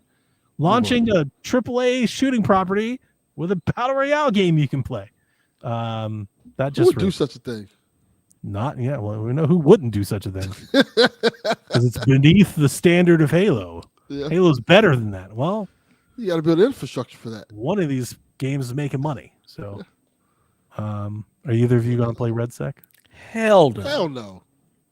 It's like free Battlefield, right? You don't have to buy the I'm not Battlefield. playing You already bought the Battlefield. Yeah, my game. Nigerian scammer son made me buy the goddamn game. Send it to me so I can play the campaign. You don't have to. You Isn't can play it now. You can just go play No, Battlefield. I don't want to play Battle Royale. I want to play the campaign. You can't even play this Battle Royale single player. You have to jump into a squad. How long That until sounds the horrible. campaign comes to EA Play? I don't know. I don't have EA Play. PlayStation Plus essentials for November are Stray, EA Sports World Rally Championship 24, and Totally Accurate Battle Simulator. I swear they gave us Abs. before already. I told you they did. They gave us Stray in the extra tier. It then left, and now they're putting it I in think Stray was the an essential thing tier. too.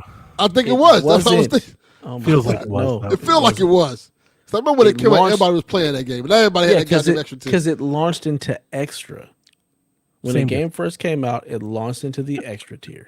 Well, they It can, then left, and then went into the essential tier in November. so keep it. Why are you giving us a game again? Jack used to play Tabs a lot. I haven't seen him play it in a while. But yeah. We don't want it. I don't care about Amazon has axed 14,000 jobs, corporate jobs, many And replaced impacting them their with game AI. development stuff. Their MMO New World has ceased development, so they're not doing any new stuff for it, and that will shutter at some point. They did say they would continue development on Tomb Raider with Crystal Dynamics, and Maverick Games apparently is making an open world driving game. They're still working on those projects. I think they're doing support with Crystal for Tomb Raider.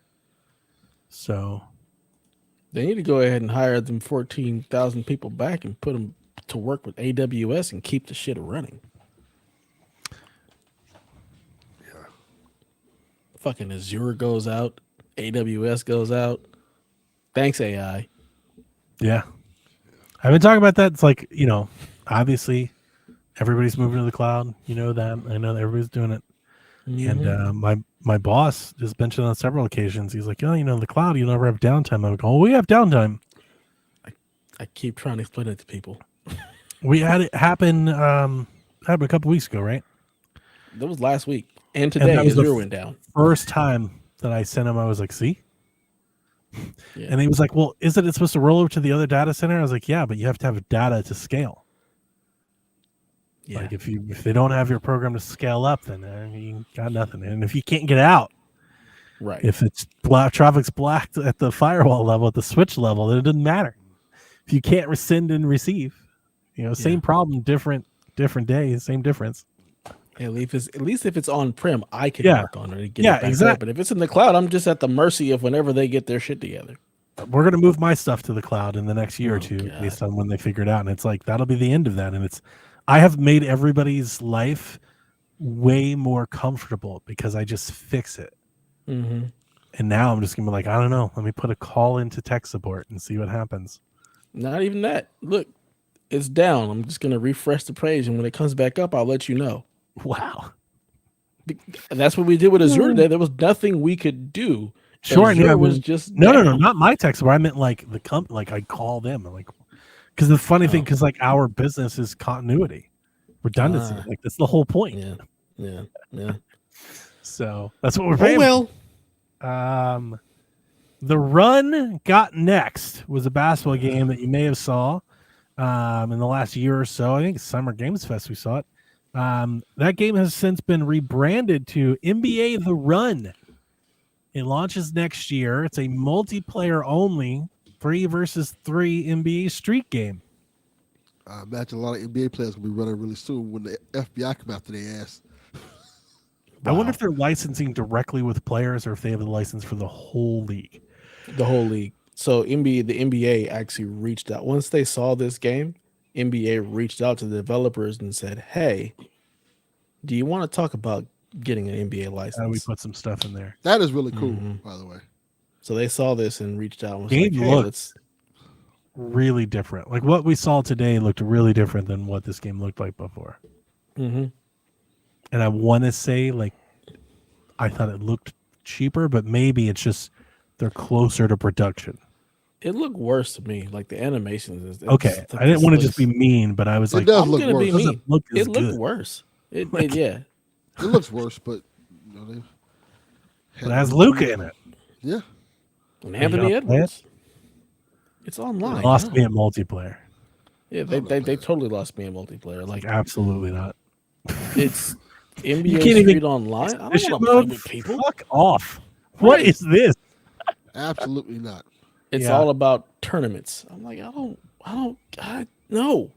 I want NBA Street by myself. Yes. One pillowcase, no pillow. By myself.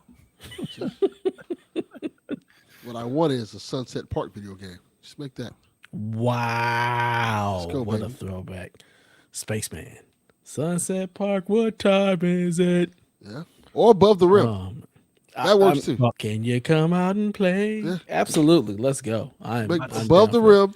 Then when a player gets mad, you come on the court with a gun. I was like, only if I can come out with the gun and just start dumping. If I can do that, or He's on fire. throw alley oops to myself. Yeah. I forgot what Check number he yourself was, up. but Boom, shakalaka. he gets a block, throws a pass, catches it to himself, and does like a 360. I'm like, they couldn't edit that correctly. No, Oh, they could man. not. What about Slam City, Delvin? Oh God. I'm Featuring here for that too. Scottie Pippen. Let's go, baby. I've never seen this until today. Absolutely buying this. Slam City, baby. 100% I'm buying this. Did game. you see this, Delvin? Yes, I did. Have you ever played it? Like this seems No. very Delvin coded. I have never played this one. I played the other one. How does this shit work? What's the other one? Was it I think it was a Charles Barkley one, I think it was. That's Really? the Charles Barkley Shut Up and Jam. But this was Slam City featuring Scottie Pippen. It was a FMV game. Oh, on I think I Sega did CD. play this one. It I think I did looks play this one. terrible. It's a first person full motion NBA video basketball. Yes, game. I remember It this game. It looks terrible. The way it plays is you have to watch the character and see which way they move. If like the guy moves left, and you move the joystick to the right, so you can go past them, and you automatically score a point once you do that, based off their reactions.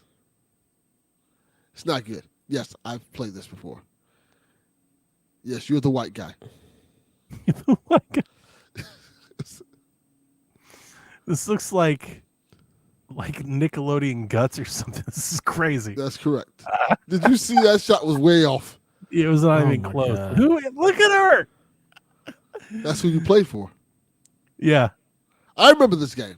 It's like some You white man would. can't jump. Rejected. This is terrible. This is wild. No, Look listen. here. All right. I know this is What? going to be bad. I'm going to buy it anyway. But because I just discovered this today, here was the first thought I had.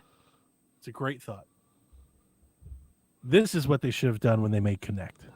Yes. This looks is like a what they should have great done. fucking Connect game. This is Not what they even should have line. done. If They this should was have done Connect this. and I could go back and like pack Scott Pippen. Yeah, this should be VR. Yeah.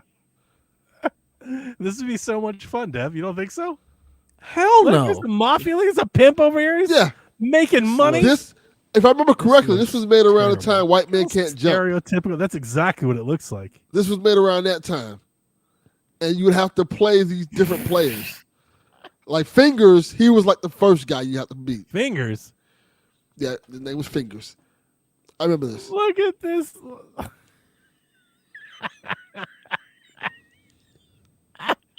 I have to buy it. I have to have it.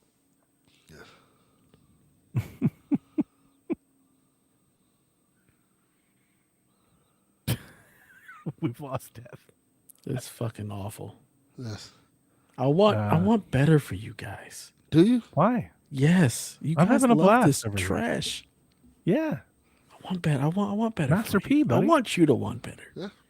I don't want to see. What would it take to get we have- Dev to play this on stream? We have everything we could want. There's absolutely nothing you can do to get me to play this on stream. There's no way. Make Dev switch. Yeah. I feel will like we watch should- every movie in the MCU. Yo, what would No. it take for you to do this? Lots of money. I need Mike Brown money. No. I'll open the bid at $3. Absolutely. What not. can I give? Battlefield Give me that 6. Give me that Street Fighter 2 Championship Edition cabinet behind you. Hell no. Well, it's again. There's nothing you can do. Feel like there is. Mike Brown money or multiple arcade What if cabinets. we make a thing of it Battlefield And you- 6. and you play that, and I'll play one level of Avatar? No. That was a big deal because I wouldn't plan on playing that bullshit game at all. But to Yeah, that watch doesn't him get- play this awful game, I would gladly do it. Yeah, that doesn't give you playing Avatar doesn't give me any joy. It does nothing. It doesn't give me any joy either. So we suffering together. That makes it even better. I don't want watch to us suffer suffer. together. I want us Misery to loves rise up above the suffering. Rise above the hate. Yeah, let's do better.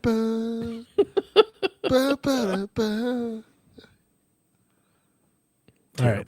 The last bullet point I didn't write says elsewhere Sega CD. That's it. That's pretty appropriate. Who wrote that? I didn't do that. I didn't write that. I didn't write that. I didn't write it either. All right. Well, I don't know how they got there. Is there? I was positive Dev did it. I didn't write that. I didn't do it either. All right. Well, I thought this was referencing the Scottie Pippen game. Me too. I have no idea. Was that a Sega CD game? Yeah, it was definitely that was one of the Sega. That's how I Maybe it played was. Maybe that worked out then. Yeah. Maybe it was. I don't but think That's there how- was a game called Elsewhere on Sega CD. I think what happened was this game was made on Sega CD and now it's coming elsewhere. Yeah, we were Yes. talking about Sega CD today. You were giving me a schooling on what the Tower The of Power. Sega Tower of Power, baby. That's some nonsense. I can't Just believe a you bunch didn't know of about shit. that. Like, I love it. It's crazy nonsense, but that is some rubbish. like he What? just transformed the shit on top of each other. Oh, it was Like, great. It looks, good. it's crazy. I had it. I love The it. Super Nintendo had the Super Scope 6. Sega The had modularity Sega CD of that 32X. early Yep. time was like really like novel and impressive, and like we've seen that even continue, not in consoles but like forward in tech. There's always been like spin-offs to try and make like modular upgrading things a thing. They've never really seemed to take off though, like that I could never imagine. Like I think once you start clipping things on, people lose interest. But like the industry, like technology hasn't let go of that idea. Like that still kind of keeps happening. It doesn't make a big enough difference for it to be worth it. That's like the biggest thing. Like, so you have this Sega CD, but like that's the quality of game you get.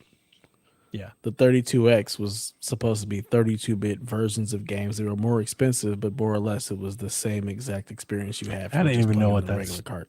I didn't have. I Correct. didn't know what any of that stuff was. I know with the Sega CD, they had games and they added video cutscenes to them. That was the whole big thing about those games. Like Spider-Man for Sega CD, it was pretty much the same game for Sega Genesis, but they had cutscenes that had like storylines into it Yeah. and alternate that's- endings. That's pretty groundbreaking type It stuff. was dope as fuck.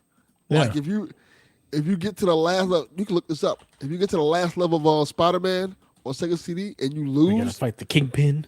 yeah, if you lose to the Kingpin, they will show your character in a little cutscene die. Him and Mary Jane gets like killed. Like that was fucking revolutionary. Like that's cool as Instead fuck. of just your character just falling over. Instead of just like it saying does in the game regular over, there's a game. whole cutscene that shows you. I talked to Delvin and Rebecca on Shack once. Like the Satella view was pretty fucking wild and out there and doing some wild shit before, I ever existed and knew what was going on. But like, it's pretty cool. It's like one of my favorite like historian videos to watch. Is if you've never looked into it, and there's like this crazy stereotype like racist game that they made, like with rappers and shit, like real music in it and stuff too. But the Satella view is nuts.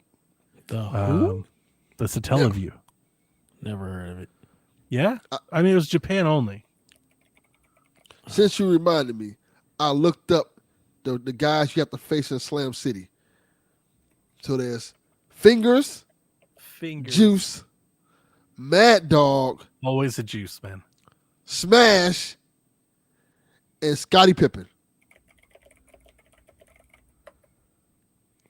Smash I remember this game. Scottie Pippen. What in the hell made them think Scottie Pippen was the guy for street ball? Because Jordan wasn't doing that shit. Like, That's because Jordan was out there making his Windy City game, and you had Barkley doing his shut up and jam thing with the claim. they're like, who else can we get? How about that Scottie Pippen guy? You should have He got likes money. somebody from the Pistons. Like that makes more sense. Go get Rodman. Well, they Bill Laimbeer combat basketball. Yeah, that's true. They did have that. I think the the thing. game is called. I'm still on the Satella view. It's called Mighty Pockets, and I'm gonna read you. I think we've done this before. Maybe I'm gonna read you some of the folks that are on the soundtrack. Coolio, Dope. DJ Jazzy Jeff and the Fresh Prince, Dope. Cash Money and Marvelous, Okay. Public Enemy, Fight the power. MC Hammer, Can't touch this. Brandy, Want to be down. Michael Jackson, My guy, the GOAT. Salt and Want to be Pepper, starting something? Shoot. Casey and the Sunshine Band, Skilo, I wish. Gang. Oh, that definitely is on there. Gangstar. Oh, Like, it's I pretty love crazy. Gangstar. I love Gangstar. And I found out about this because of one of those YouTube videos. But yeah, it's like Satella View is like this. I don't know. It's like Sirius radio for games. It was like a beam streaming transmission that you could play games with, but like it was basically like TV broadcast. You could only play certain games at certain times. But in between the times, they had like this little hub world that you could like post messages to your friend, like almost like a little social network, obviously archaic by today's standards, but they were doing it. Like it was working and they did it. It didn't make any money. It was a huge flop, but it was an add-on too, like the Tower of Power. Like you snapped it onto the Super Nintendo, Super Famicom. And it's just, if you ever get into trying to, learn about something new, I wholly implore all of you to just go watch one of the many Satella View videos on YouTube. That's very interesting. It's very neat stuff. But yeah, that game, that Mighty Pockets game, is a game where you're trying to solve the mystery of who stole a purse. And it has this giant soundtrack full of rappers, and like all the culprits look black. And it's just like, what the absolute Of fuck? course. But that's what they made. That's what they Thanks made out American media for all. there. It was Japan. It was, to definitely the media. I was like, but yeah, I was like, Yeah. completely over there, but that's what they made. Well. Yeah. And there's some different cool games and stuff on it. It's just a neat thing. All right, Dev, that's it. That's the news. All right. The Rude said he'll have a huge scoring update next week. With no surprises, I'll probably still have 0 points. So, over or under 79.5 for Hyrule Warriors Age of Imprisonment. Age of Calamity scored a 78. The Rude is thinking under. The hell is this game? I'm excited. This is the game I'm playing next week. The I'm taking the over. Warriors Legend of Zelda game. What? Legend of Zelda with Dynasty Warriors, essentially. I'll a go thing. the over two. It's been a thing for like a decade. There's multiple Yes, it of has. them. It's like the third one. Yes. Think this was gonna be pretty good. Think it's gonna be like an 85. Me too. I'm taking over. I think it's gonna be good. I'll take the under. I got no points, so it doesn't really matter what I do at this point. I hope it's good, man. I'm excited for this one. I've never liked Dynasty Warrior games. I've always liked them. I love them. They're fun. See, you love ninjas though. These aren't ninjas. They can be. You're not stealth. I'm not sneaking around. I'm not stabbing fools in the forehead. It's nonsense. I want to be a shinobi. Ninjas actually have real war. Like they're not all out there just sneaking by each other. Those are samurai. Those are samurai. Oh my Ninjas don't God. go to war. Same difference. It's not the same difference. It's Oh two my completely God. different Listen things. to You this. hate samurai. You don't know. Jin You're is a not from samurai. there. You're not Jin's a from there. samurai. Okay, What stop. you want to be is a ninja. Stop. You don't want to have any rules. All right. Stop. Ninjas are not on the I'm not battlefield. gonna listen Those to are you the samurai tell in a me about goddamn something armor. you're not part of. You're just a dude playing another dude who's playing another dude. Okay. You go enjoy your little samurai battle. All right. Absolutely. You have fun. All right. Enjoy it. I like a good Dynasty Warriors game. They're always fun. Not always. I really like wanted. The I new one really that wanted came to out. love Persona Warriors. It was like, is everything I wanted. I even like tweeted on it about it years before it existed. I was like, Persona is perfect for this. All I wanted was an easy to digest, story based Persona game that was a Muso. I was like, fucking let's go. Thank you, Jim. And they made a 100 fucking hour grind forever ass Dynasty. I was like, why did you like That is correct. they did the most Persona ass shit. Then the game is so long. It's like, why? Just make a shorter one. That is correct. All right. But I love the Hyrule Warriors games. The first one more than the second one, but I like them both. But I love the first one. The first one's a great fun. You really know nothing about it at all? Was it on Nintendo? See, but I say this about the Versus thing, and it's all like, I can't believe you don't know it.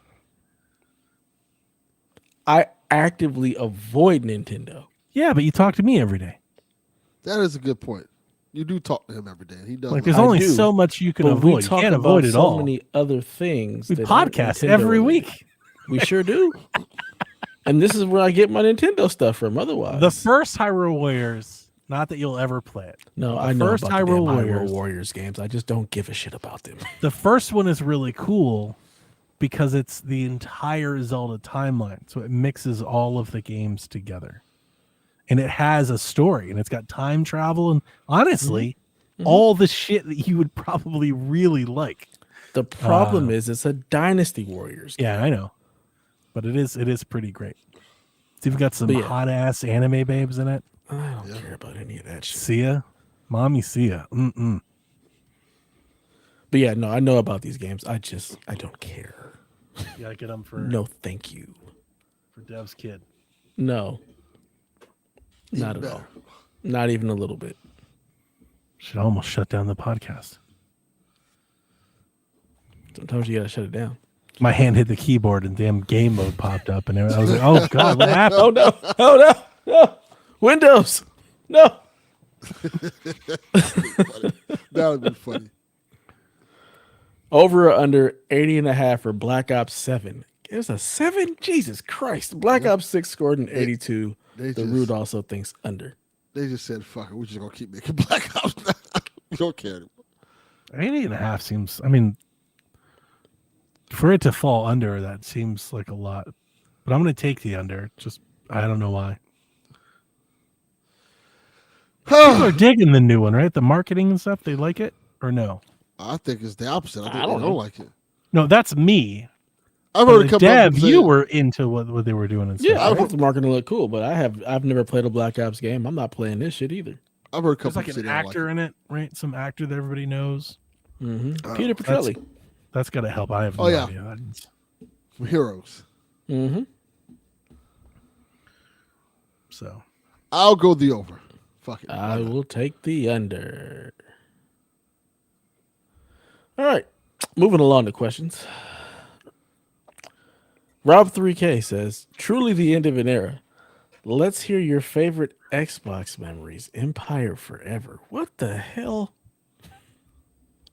Yeah, Rob? this is an Xbox podcast. I don't think it was Rob's question. It says Rob 3K. Oh, Yeah, but how we Rob gonna didn't- just skip over what John 32 asked? Whoa. Shh. What are you talking about? John 32 didn't say anything. Wow. But the World Series, you gonna skip over that thing? Oh wow, yeah, no, you got to do that one. Yeah, I saw that. one. I don't have to do shit but stay black and die.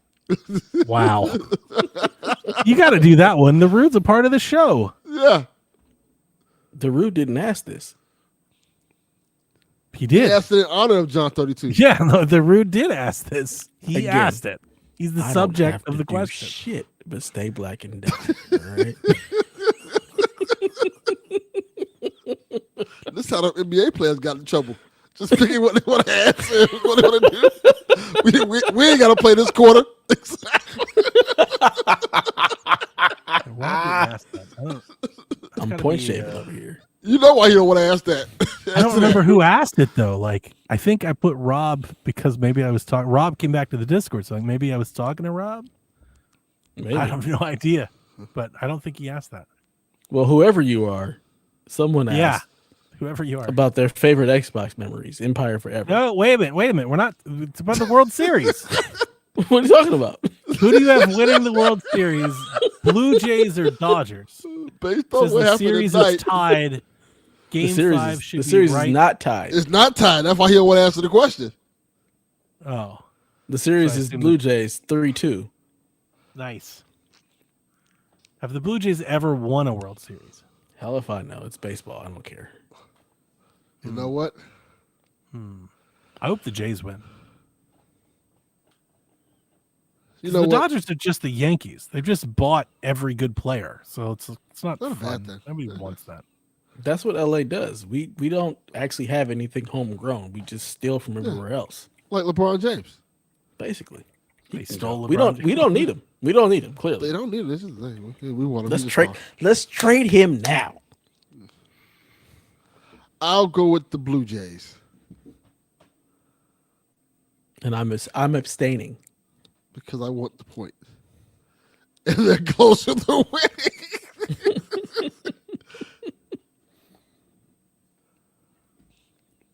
I'm trying to see if the Blue Jays have ever won, and like I can't find a straight answer, which is kind of blowing my mind. Just go to World Series winners. Just Look here, type Just that in. type in Blue Jays. No, just type in World Series winners, and they should give you a list. Look here. Should we Toronto get to needs a win. Wikipedia? They've been No, they catching a lot of don't. L's. Yeah, they do. They need to keep catching L's. You see who their hero is?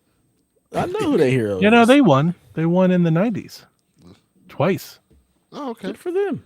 They beat the Braves and the Phillies in 92 and 93. Oh, they beat the Braves. Oh, that's Mm-hmm. pretty good. Yeah, so go Jays. I don't even know who's on the Jays. I don't know either. Bunch of white people. No, Bunch of Canadian white people. no, they got some Dominicans on there. Oh, they do. That's It's a given baseball. for every baseball team. That's a bunch of Dominicans. I haven't watched baseball in so long.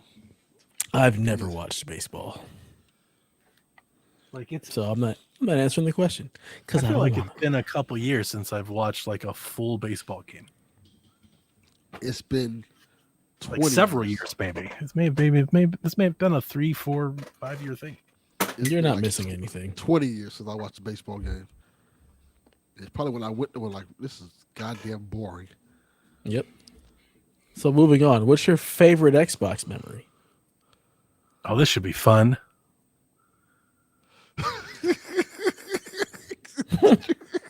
Should it? I want to be petty so bad. Fucking I Do am it. being petty. No. Don't. Go ahead. No, you seem like you want to say what I want to say, so go ahead and say what you want to say. Go ahead and say.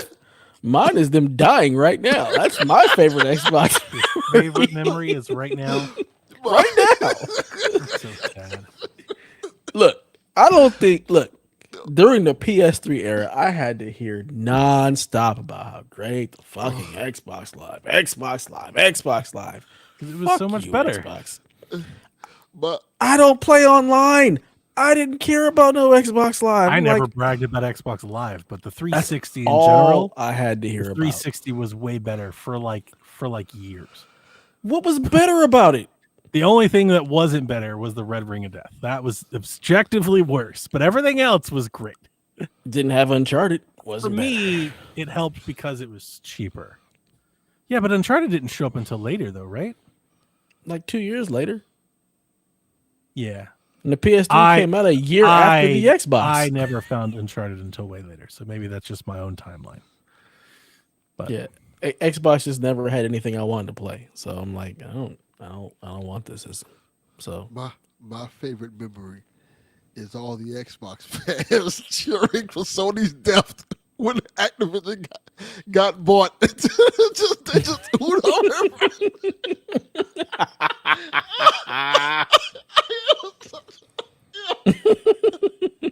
What a moment! The whole thing. PlayStation sitting there coughing, please. This is going to destroy the industry. I was about to say, yeah, like I wouldn't just make that just an Xbox family or all these PlayStation fans who were like, help us, government! You have to stop this. It was so funny. That whole, in retrospect, it's even more funny. It really is. They're begging the government. We did all this shit. Remember, they signed contracts with Nintendo. Like we're doing all this shit over nothing. Over sign their own death certificate. Not one. Why didn't they just come out and be like, we're going third party anyway? Yeah, we could have all moved on. Just avoided the whole court thing and everything. We're putting it's going to be everywhere. Guess what? Halo's coming. Like we're doing. We're not doing. We're going everywhere. Just say that. We did a whole trial. It's crazy that like they wouldn't say that then, but they'll totally say that now. And it wasn't again. That long everything ago. changed after Starfield, but it's just like I don't know, man. It feels like very short-term thinking to completely change your mindset about tens of billions of dollars worth of assets in such a short amount of time. Within 4 years, you've changed your entire mind about what you spent $70 billion on.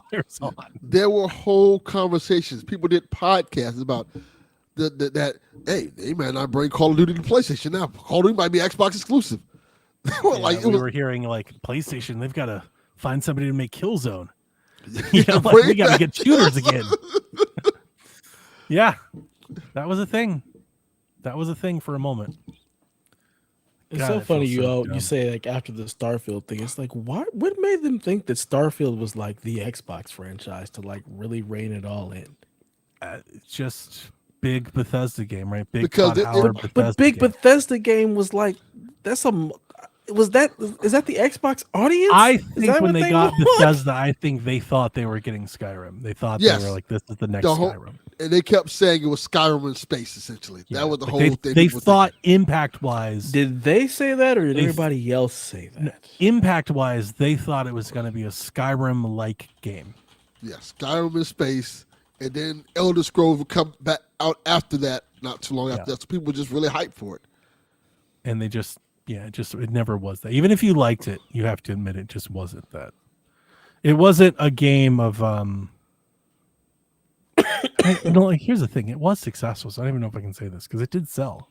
Yeah. Mm-hmm. I just think generally, like reception-wise, it wasn't a game of consequence. Like nobody was like, you have to play it. It wasn't still talking about it. It wasn't a must play. Yeah. It just wasn't. Even if you liked it, it wasn't a must play. It was supposed to be revolutionary. It was supposed to be something else, like a game changer. And when people saw it, I even said on this podcast, I'm like, this looks like No Man's Sky. Yeah. Like I wasn't joking. Like this looks like a worse version of No Man's Sky. And a lot of people are like, yeah, this is okay, but it's No Man's Sky. And I know several people that like love it. Like they've beaten the game multiple times. They really like it. So I don't even mean that as a stone to throw. Like no. It's just it is what it is. Like, I don't think it didn't take the industry by storm. And then add on to the fact that people were really wanting that Xbox exclusive big hit, massive game that would just blow everybody away, and this wasn't it. Yeah. Is that really your guys' favorite Xbox? Like, no, you guys can't think of anything better. No, I have plenty of favorite Xbox moments. My favorite Xbox moment is legit my favorite because my favorite Xbox moment. My favorite Xbox moment is the first moment I played Gears of War. Nice. Just the getting in that room, getting Marcus out of jail, like that, like your old uncle from back in the day. Like, hey, he's out, he's fresh out, baby. Then you out there killing grubs, man. That shit was awesome, man. That Gears of War was just like, this is like, fuck yeah, this is a great console. I love Gears. It's good. I do too. Oh, you know what? My runner-up is selling my Xbox One X for about $350. Yeah. I appreciate that one. Also, another one. When I first played the original Titanfall. Oh yeah. Yeah, I loved the fuck out of the original Titanfall. You play it online? Oh my god! Yeah, because the whole I bought an Xbox for Titanfall, the Xbox One for Titanfall. Oh, like, this game looks I dope. skipped that. I'm like, this game looks dope as fuck, and I was like, oh, it's fucking multiplayer. And I think I ended up getting the Xbox that came with the Titanfall already with it. So I'm like, oh, okay, I'll try it. And I played that game for a little minute. And It's amazing how much of that console's brand's identity is that militaristic bro thing. Yeah, Mm-hmm. like America. 1000%. That's exactly what it is. It's the America console. Yeah, it really is. Put a motherfucking flag on that bitch. Call it day. I'm surprised they haven't done that yet. I mean, oh man, I was gonna say this is The tweet. just a Trump edition, like a 45, something. Well, they did that. They did that. They put him in the Master Chief outfit. And Yeah, Are you talking about the AI shit? I don't pay no attention to that. It's just noise. Shit. the fact that they didn't come out and say anything about it, they just let it ride. The crazy thing about Titanfall, Nintendo did the same thing. I don't think nobody's gonna fight him over memes. No, They should. they really should. You stand much more to lose than to gain in that fight. That's just foolish. It's worth fighting. Yeah, you say that's not the person with everything to lose in that situation. That's So- it's a foolish fight. You're just not going to get anything out of it. It's my whole existence. Yeah, but for Nintendo, Xbox, for corporations, that doesn't matter. Yeah, corporation's not doing it because they have a vested interest. They don't want to lose all the money. Yeah. Stand for nothing then. But me, I can say suck my dick. Yeah. No, Awful. that's a battle of self. I get, but Now, of course, when that happened with Nintendo, they did the same thing with Pokemon, and people are like, Nintendo's gonna sue them. Nintendo's not gonna say a damn thing they're not gonna do shit. because their Bitch tariffs have already gone up asses. and down and back. They're not gonna. No, they're not touching that. Nothing. And if they do, it'll be polite.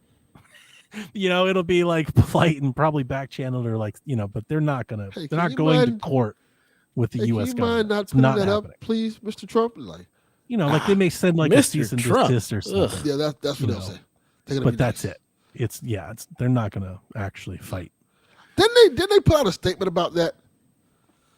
They said something they basically acknowledged it existed and said they didn't have approval to do that. Yes, we don't want to get into politics. There it is. Fuck that. Yeah. That's what they said, essentially. That ain't politics. You're stealing my IP and utilizing it in ways. Well, he you can have shouldn't. Fuck that. Yeah, like I said earlier, my little story with Xbox feels different and somewhat unique. The Xbox to me was always the extra console. I had my Nintendo console and then we had an Xbox, and it was, it took many years and podcasts and stuff to basically realize, as my gaming palette expanded and my awareness, broadened, that the Xbox to me is basically just a stand-in for PC gaming. It was PC gaming in a form factor that I knew, which makes sense. That was the whole point, right? That's what Microsoft was going for. But for me, that's really where I find all that stuff. So for me, a lot of my experience and love for Xbox actually has nothing to do with Xbox. They have stuff that I absolutely love and adore, but the day-to-day, the reason I had an Xbox was GTA, Call of Duty, Medal of Honor. That's where I played Doom. That's where I played Oblivion. That's where I played Skyrim. All of these other games. And eventually along the way, I would build, fandoms for Fable and for Gears of War. But I say that to really qualify that, when you hear and talk about Xbox fandom, I've honestly never felt like I really fit that too well. Because I always felt like I was playing the games the Xbox fans weren't. And I know that Fable has its fans out there, but I think I hope people understand what I'm trying to say. Like, there's a whole different Xbox fan that talk about the glory days of midnight launches for Halo and stuff. And like, that just was never me. I couldn't care less. And Project Gotham Racing never cared about. Honestly, never even listened to the car segment at the Xbox show until Forza Horizon 3. Like, so it was a long time. So I remember playing Project Gotham Racing and thinking it was awesome. And yeah, I've always heard they were good. I just never. Yeah. My initial adoption of Xbox had nothing to do with Xbox first party. Is the point I'm making. Yeah. I played it for Saints Row, for NFL Fever, for 2K, for Madden, for college football. The games that weren't on Switch, weren't So you on bought it to play GameCube, video weren't on games. 64, weren't on, my Nintendo consoles. Never made it to Wii. Yeah, I played know, for the games that just never came to other consoles, like Gears, Halo. Also, I You're think just Prey exclusives. Prey was one of those You're games. doing exclusives. Donnie bought it as just like the console to play games, Played Rock Band and Guitar Hero on it. Yeah. which is what I say most people buy consoles Rainbow Six for, Vegas. Play So video I've always games. bought Nintendo consoles for first party. And I buy it now, I buy most things there, but I didn't. Like during the Wii U, I didn't. During the Wii, I just played Nintendo games on my Wii. Maybe Japanese games, right? But like generally speaking, the games that I play, my day-to-day sports and shooters and adventure games, open world games, I played those on Xbox. I lived with foster parents when my foster dad had an Xbox, like the OG Xbox. And I think we got it. This is, I don't know, probably sometime after it launched, probably right before the 360 launched, because we got it super cheap. It was used. I remember it beat up. And I played GTA on it a lot. Like, so I had my N64 in my room and we had the Xbox out in the living room. And, like he and I, we'd play like NASCAR, we'd play Madden, we'd play college football and stuff like that together. And then I would start playing it. And that's where I found Elder Scrolls. So like, I think it was Morrowind. I think. It's the one who, Yep. right. Yeah. That was like that was a big game for me because it was like the first time that I found something that I thought was Zelda-like, but not Zelda. Like I loved Ocarina and Wind Waker and Twilight Princess, right? I loved all those Zelda games. Like my favorite thing is to play a Zelda game, and I played them over and over again. I never really found other Zelda games for a long, like it took a long time to find something else. And Elder Scrolls was the first one, and I was like, dude, I love this. So I was all in on Oblivion. But on that original Xbox, I found Fable. And I think it came out of that. I think I was at a used game store and I was like, I love Zelda. And somebody was like, have you ever played Fable? And Fable did it for me. I locked in hard on, like, from that point forward, I wanted a Nintendo and an Xbox so I could play Zelda and play Fable. And so when the 360 came out, the 360 was my first day one console because it came out ahead of the Wii, right? I think I remember that math. And I think because it was out first. It beat PlayStation Market. It was out first. Yeah. And I think it was ahead of the Wii. And it was my first day one console. I remember unwrapping it. I remember looking at the gleam and the reflection off the shiny helmets and like NCAA 06. I was like, oh my God, look at the sunlight in the helmet. You can see, I'll never forget telling my father, I was like, you can see the flake in the helmet. Like it sparkles, like holy shit. And yeah, I loved my 360. Absolutely. And all the shit that Delvin mentioned. And, I definitely, Gears was another big one for me, especially not being much of a Halo person. So like Gears nights with friends and stuff, but what I want to say, was that Delvin Jr., you think? Yeah, I think so. That was what I want to say is that the 360, I think, like if I could just pick like my favorite moment, I think that 360 launch period, that launch year, 2 years maybe, that felt at the time, and maybe it was just my age. What are we thinking? I think it was like 2005. So I'm like, oh man, I'm like 15, 16 maybe. God. I don't even know. I'm trying to do the short math in my head. but yeah, like slightly less than maybe 17. So it came out in 2005. Okay, that's See, I had it right. Yeah. 15? No. Hang on. Make sure I did the math 2005. right. Yeah, so I'd be in 10 and 97. Would have been 20 in 2007, so minus 2, so 18. Okay. 17, 18, call it that. That just felt like a big college. I was so excited for the 360 because like it felt and dark, like I even hate to say like cliche terms, it felt revolutionary. It felt like a big jump from what we had known. And it also felt like really like zeitgeisty, like popular. Like 360 was, like Xbox was like The Rock and Microsoft and Bill Gates and like Elijah Wood and MTV and like, they just kind of had a lot of fucking marketing and a lot of buzz. E3s were really fun. They had exclusives, right? They had Oblivion and their fucking Grand Theft Auto. Like they were noisemakers. It just had energy, man. It had a shit ton of energy. It felt cool. You're right. Like it felt cool. And like when you're bringing up Xbox Live and like I had never gotten to multiplayer, but yeah, I remember like having the headset in the box and like plugging it. I'm like, oh shit, I can talk to my friends. Like it felt like it was gaming in a way that I had never experienced before. Like it felt different. So I was all in. I did have a red ring. I had 2, I think, but in both cases they just replaced it. So for me, it was never like a problem.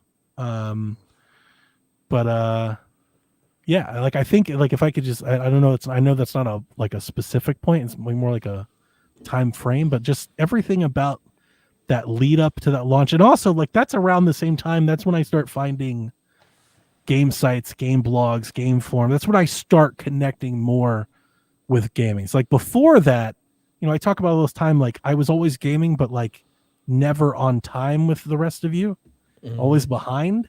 Because I wasn't clued into I didn't know what was happening, I didn't know what was coming. I had no idea it was coming out next year, next month. I just went to the store when I had some money to buy a game and I just bought something that was there. Right? Like I didn't even know. The 360 is when I really started following like news, and the Wii. The Wii was a big part of it too, but like that's when I really started following game stuff and starting finding community, I guess. So sorry, I realize I probably went on a big tangent with that one.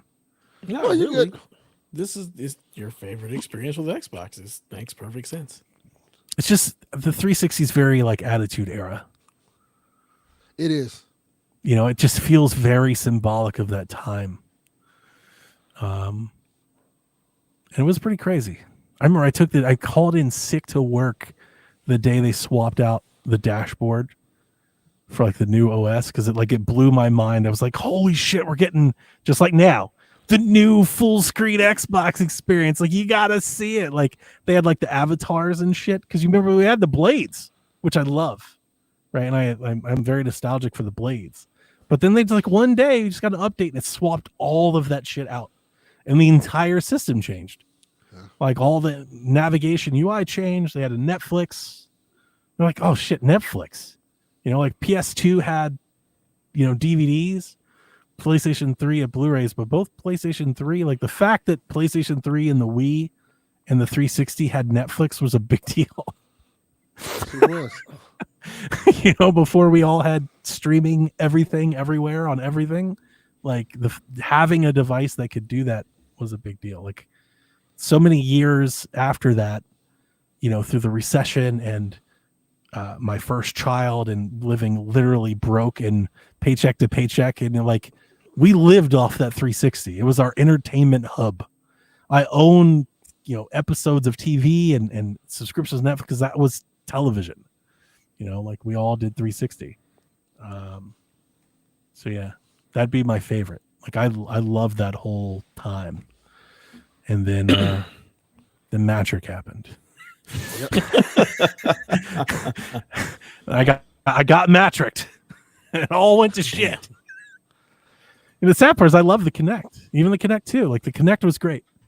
I understand the urge internally for Xbox to go, let's make this the console.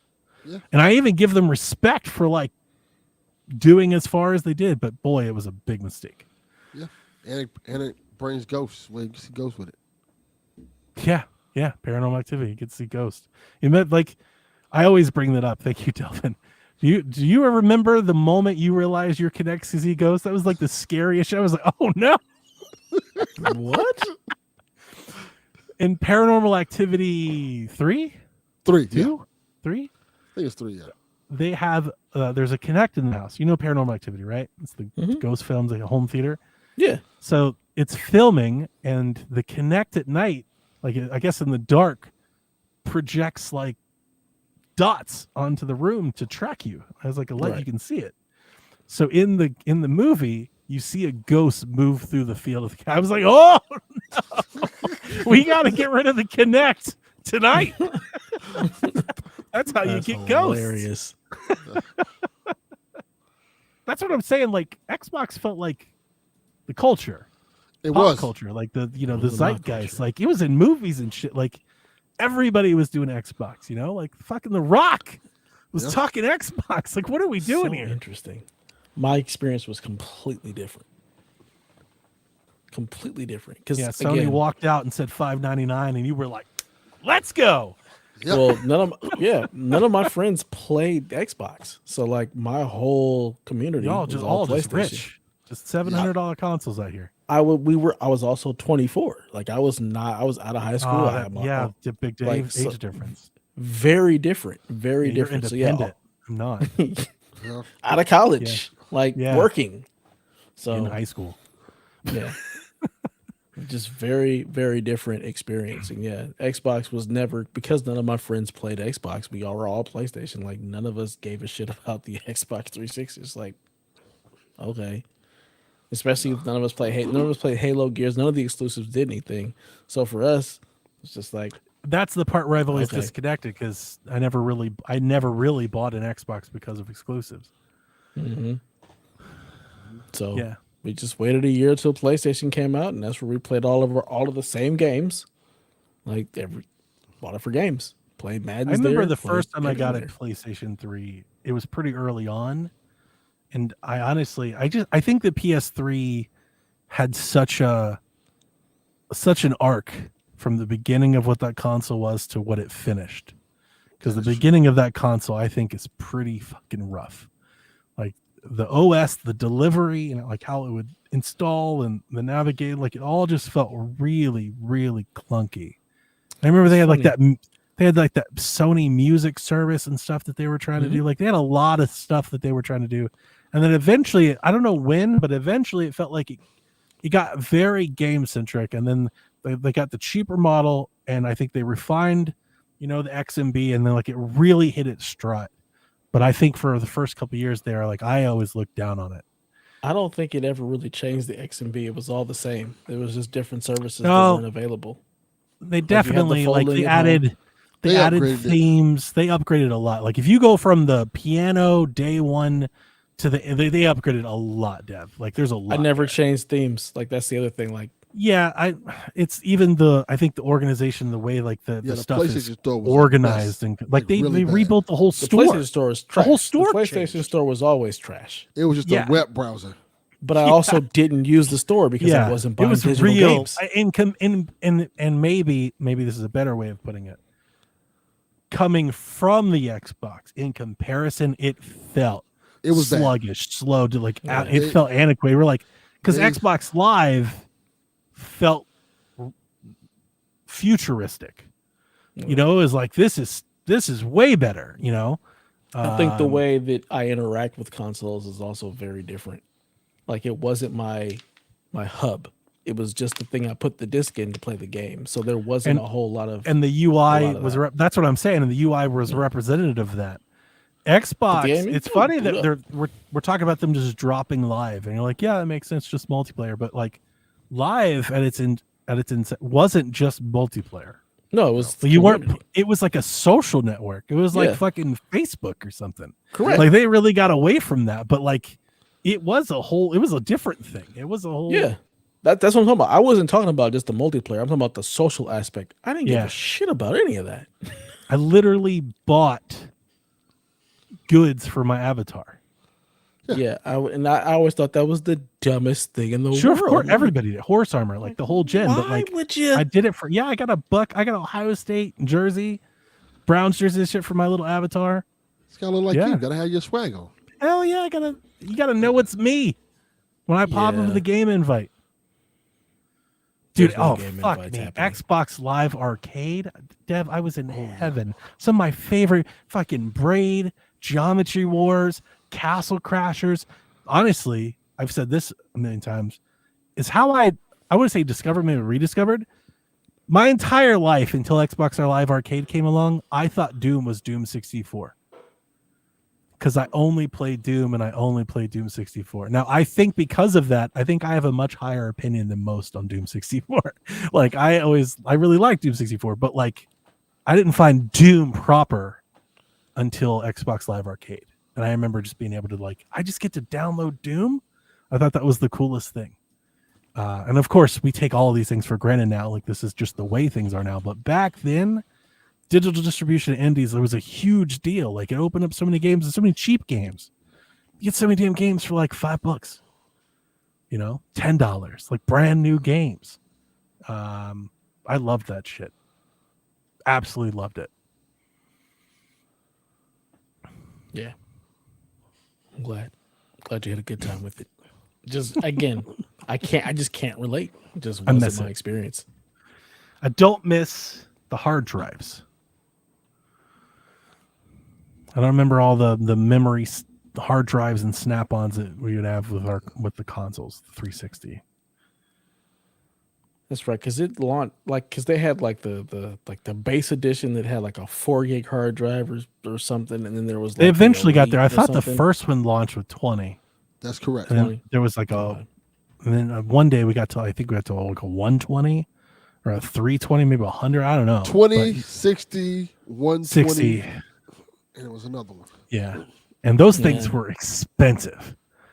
Like that, like the 360 was never like, but that was expensive. And there was If you one wanted that to didn't come with upgrade no your hard drive storage. at all.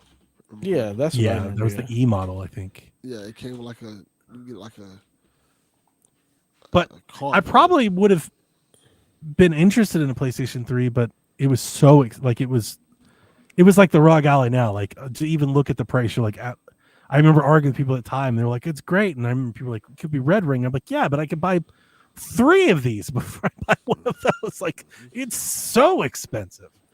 Yeah. My wife was still in college and she bought me one out of the blue with a financial aid check. So it's all gravy. And she got me the piano black one with the 60 gig hard drive. Nice, So the shout out to backwards her. model. Yep. Gotta love it. don't I think didn't played get a to single PlayStation backwards until compatible game. many years later. I want to say at least 2010, maybe 2011, maybe 2012. Like years later. The end of it. Like, I think it was after the PSN outage. I remember people being so like Xbox folks being like so up in arms, like, oh my god, the outage. Your shit's broke, man. Nobody cared because They we stole didn't play they stole your online. stuff. They've got your identity. They're gonna ruin your credit. What credit? You can't. I got black people credit. Like, what? Do you, take it. What you gonna do with that? It was so funny because like that outage, it didn't affect anybody that I knew. Nobody cared. I could still play I Batman also- Arkham Asylum Because I had an account. I think it made me get a PlayStation 3. It was a couple things. I had an account from one of my swaps or deals, so I ended up getting Uncharted 3, I think, for free. Mhm. And that kind of made me get a console. It was the first time I played an Uncharted game. So like the 3 of them were out before I ever even played it. Wow. And it was that, and then finding that I love it, that led me to find Naughty Dog, and then I found The Last of Us, and then it was kind of over for a while. But yeah, so I came back late, and then I was like, holy shit, Journey's great. Still to this day, I have not played Journey. That is so sad. Sounds about right. That is so sad. I'm not missing anything. It's not a game for me. June says he got the Xbox Connect for our daughters to play Just Dance. There were times it picked up the furniture and they would get points. Like, what the fuck? I love the Connect. I was all in on that day one too. That E3, that shit bought me a hook, line, and sinker. You guys ever see the Connect E3 opener? No, I don't You guys remember. know you don't know anything about I Project know it Natal? existed. I just don't remember it. Project Natal? It was Xbox. I wasn't paying attention. I watched all the E3 shows. It was so much fun back then. I only watched the PlayStation ones. Damn, Dev. All right. So Connect, you get on stage. They're talking about Connect out to the camera, and the guy goes, "You're going to be able to interact with the game in ways you've never seen before." And the lady draws a picture on a piece of paper, like the player, real world, draws a piece of paper on the picture, walks up to the Connect, basically puts it in front of the Connect so he like scan it, like read it. And then the person in the Connect game grabs a piece of paper and starts talking about the picture you just saw. And it blew my fucking mind. I was like, what? There's no way. And I was right. There was no way. That wasn't real. But That's not real. But it sold it to me. Like I was so hooked. Got him.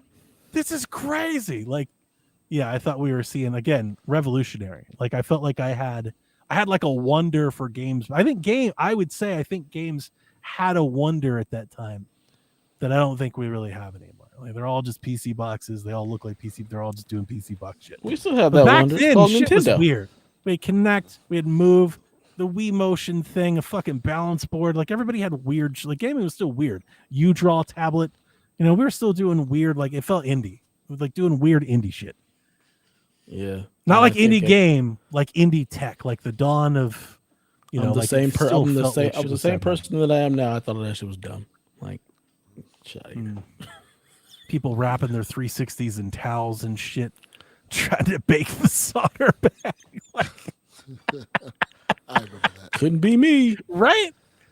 Guitar Hero. There was like a magic to Guitar Hero. I don't know. Maybe it's just my age. Maybe I'm just nostalgic, but I definitely I feel like I felt that at the time. I think that's your coming of age really into gaming because again, like you said, it was the first console you got to be day one on, and you got to live it. Yeah, through you might from be the right. beginning to the end. Where You might be right. yeah, I had that with PS1, PS2, PS3 was the only PlayStation I didn't get day one. Like I said, I had a 64, and when I had it, people had it, but I don't recall like what was going on. I didn't know if the 64 was good or bad or failing, or I had no idea. Yeah, I was like, I have it. Mario Golf. Xbox 360 was your welcome to the league moment. Kind of like so. Like you guys, I guess you. And I know Delvin was 38 in 1995, but Yeah. for you, Dev, it seems like you guys got in earlier on following the industry than me. Yeah, I mean, I got Like you in guys on were following following industry. the upcoming releases and the news and the buzz much younger than I did. Yeah, with the original Nintendo because my mom got me a Nintendo Power subscription. Yeah, like So I didn't had like. that. I needed the internet. It wasn't until the internet that was like awoken for me.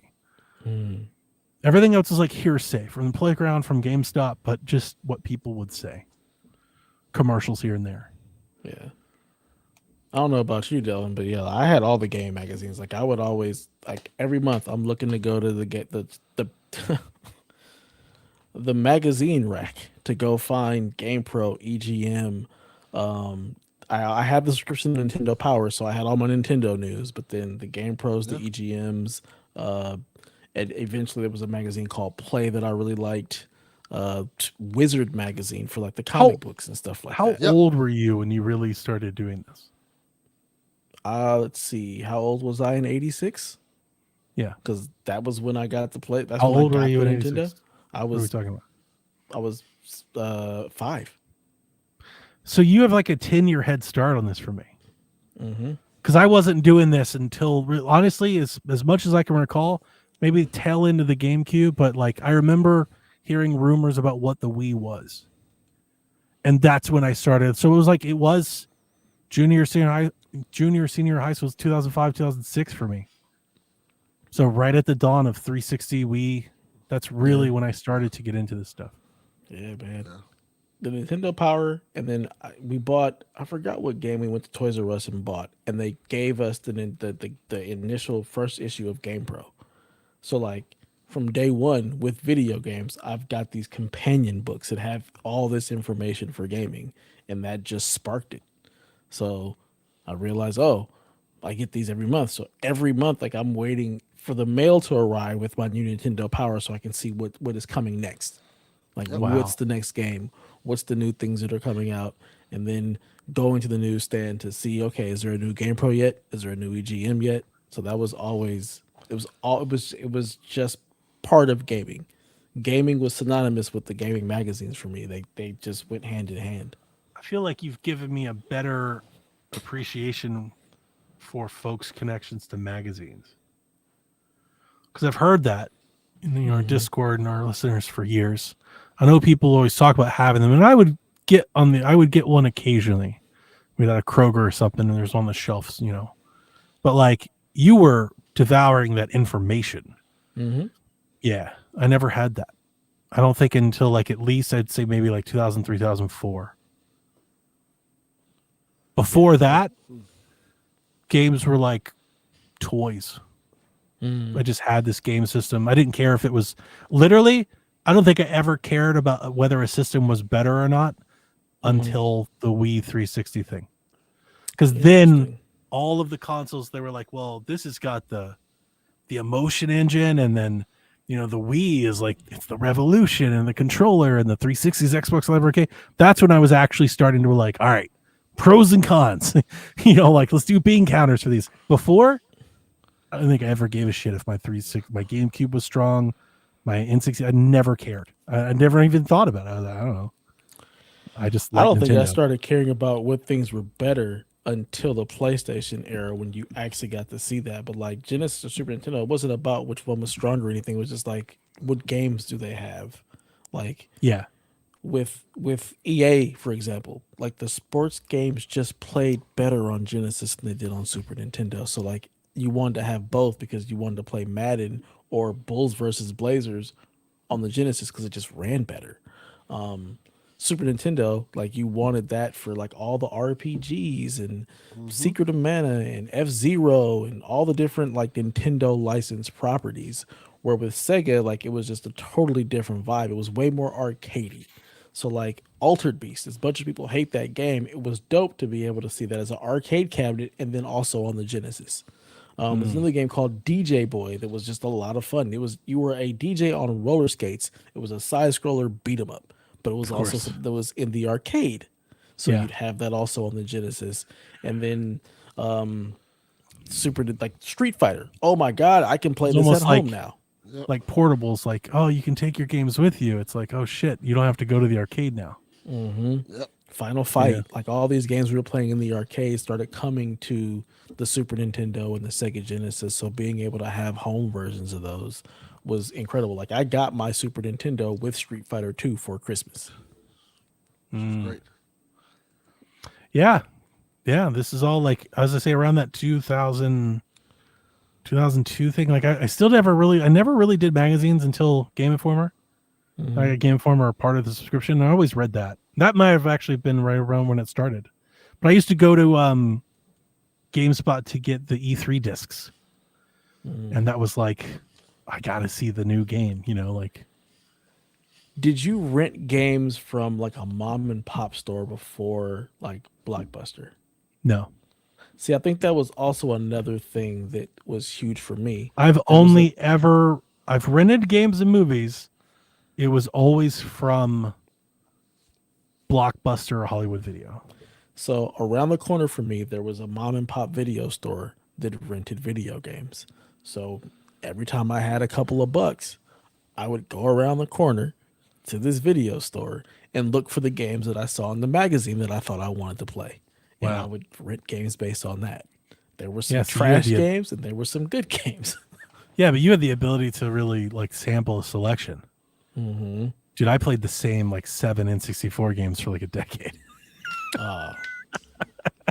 By N64, like I was much older, and everybody had an N64, so we were just swapping games. And again, yeah, we would go to Blockbuster and I played rent so something. much Ocarina and Mario Golf, man. Like I just so much Blitz, just played the same thing like over and over and over again. For a good while. Yeah, just again, like that 10-year head start I had, it just completely shaped a different way that I game compared to you. Yeah, and again, Yep. having the mom and pop store around the corner for me to be able to play DuckTales, like because I saw it in the magazine, was like, oh, this is cool. I love this cartoon. Let me go pick up this game and play it for a weekend. Nice. Yeah, good times. Delvin, Question number 2. we can end it there. I was just waiting for you to chime in at I all. think Dev kind of nailed it. Like it was just the era. It was the era that you kind of like. I was talking about this with somebody the other day. That the fact that it was really cool to be able to get a console and kind of get the close to arcade experience at home. That Yeah. meant a lot. Like just like buying Street Fighter and it looks like Because the Street Fighter. arcade was better. That was like Yeah, it the was best better. version. Yes. Mhm. Yeah. Okay. So like you go home like, oh, this is pretty much Street Fighter that we played in the arcade. It's a That's little really slower. funny. Because like That's cool. Atari, if I get any of these handhelds or emulations, a lot of them come preloaded with a shit ton of arcade. I'm like, get this shit off of here. Yeah. Like I've always looked down on them, but yeah, no, I get it. You guys growing up, you're like, oh shit, that was the bee's knees. Yeah. That was the Yeah, best. It was a big difference. Like like I said, when you growing up, and it really started with like the Genesis and Super Nintendo. Like getting the arcade at home was Yeah. really cool. Like I thought that playing- wasn't the NES. No. Not The even NES close. no, it did get close. The Ninja Turtle game, so Ninja Turtles 2 on NES was the arcade game, and Yeah, I was that just was thinking, probably the only game that was like the Pac-Man arcade or something. Well, Like they had some arcade stuff, right? Yeah. Yeah. Even Pac-Man kind of looked bastardized a little bit. Super Mario was pretty good. Oh, like it regular wasn't as Mario. good. regular Mario, but it didn't look as good and it wasn't as smooth. Yeah. Really? Pac-Man. Yeah, so yeah, Huh. it was still better in the arcade than it was on the Nintendo. Way better in arcade. Wow. It was slower. On home PC consoles. gaming. Not your local arcade cabinet. Basically, that is Arcade probably the masterface. most apt comparison to like the early Nintendo, Super Nintendo comparison. Like the PC version was in the arcade. Like Mortal Kombat, for example, played way better in the arcade than it did at home. NBA Jam, the arcade version was way Way better than the Super Nintendo and Sega Genesis version. I never had But it- arcades, so like I wouldn't have known. Yeah. Arcade was just better. Home version I've was played arcade slower. cabinets, of course, But you but just I didn't never went to an arcade. Did you have a 7-Eleven or a donut So store that had that to arcades in them? me, when people say arcades, that's what I think of. I think of the corner at the bar, at the bowling alley. Yeah, You know that. Yeah, that's that where was I the played most of arcade my to me. arcade games. That's the place we played most arcade games. but it wasn't there like- would be. It wasn't Mortal Kombat. I'll tell you that. Oh yeah, I had Mortal Kombat like at the corner store. It Same definitely here. wasn't Mortal Kombat. Yeah. It was like older got to. stuff, The guy Oh, at the yeah, corner we had store Mortal like had a Mortal Kombat. Kombat and Street Fighter arcade cabinets. asteroids, shit like that. Really? What about? Did you have 7-Elevens?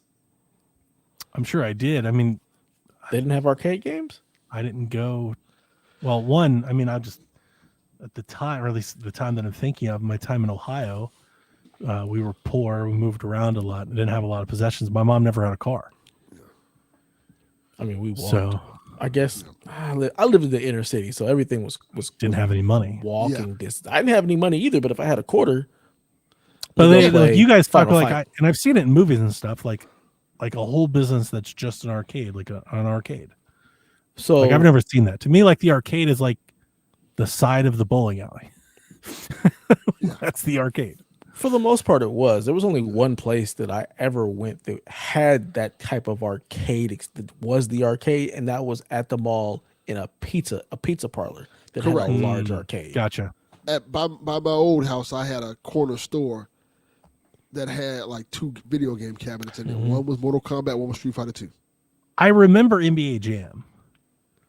I don't think I knew enough to know that it was better or worse than the NBA Jam that I've played at friends' houses. It's a completely different game. Yeah. Hmm. You couldn't see the player faces really good on the NBA Jam like the home consoles. The arcade one, that's Bill It- Clinton. Yeah, and when they run up and down the court, they would get larger and smaller.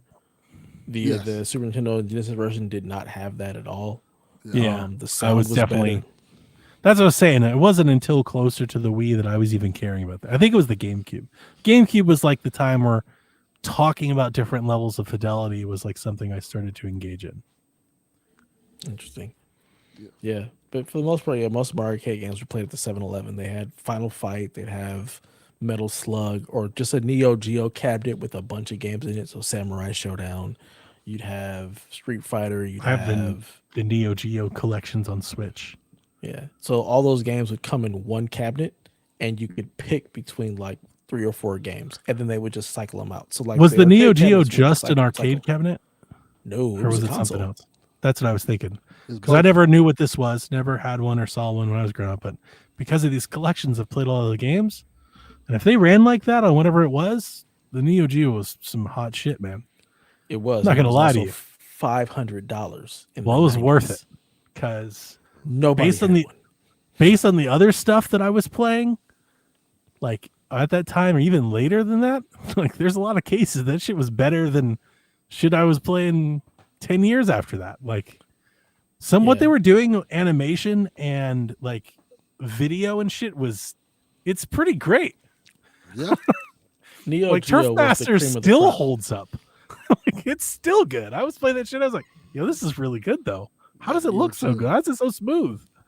Did you know anybody that had a Neo Geo, Delvin? Hell no.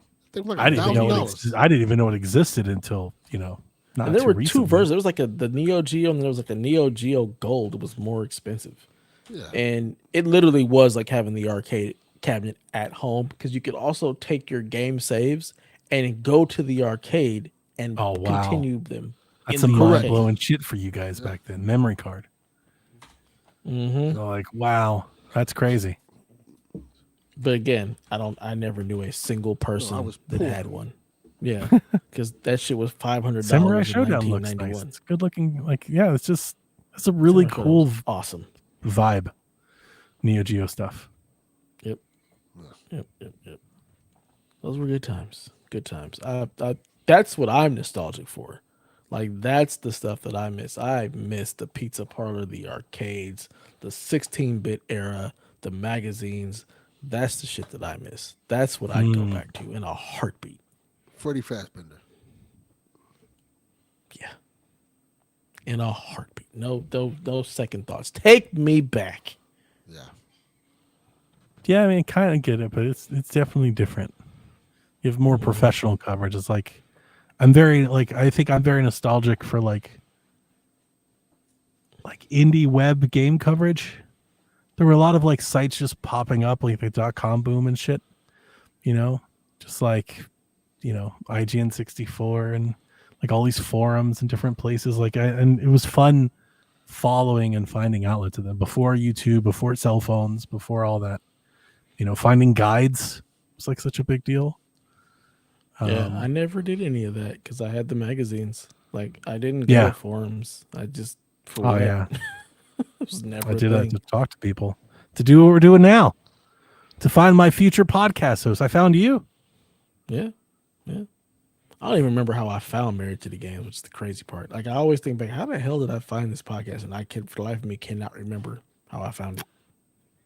I was couriering back then. That's when I found all these podcasts, is when I was doing the courier stuff. So I would drive overnight to different places across the country. And back then I would just type gaming into like iTunes and just download, just play anything. I was just interested in it. So I tried a bunch of stuff. Yeah. Oh, Gabe Patillo hopped in my DMs. Straight up told me, like, you'll probably like the show. Really? That's crazy. Yeah. Yeah.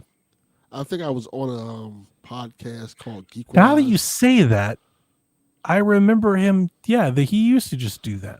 Yeah. Like if he interacted with people online, he would just tell them, like he would just plug it. I remember him doing that. Yeah.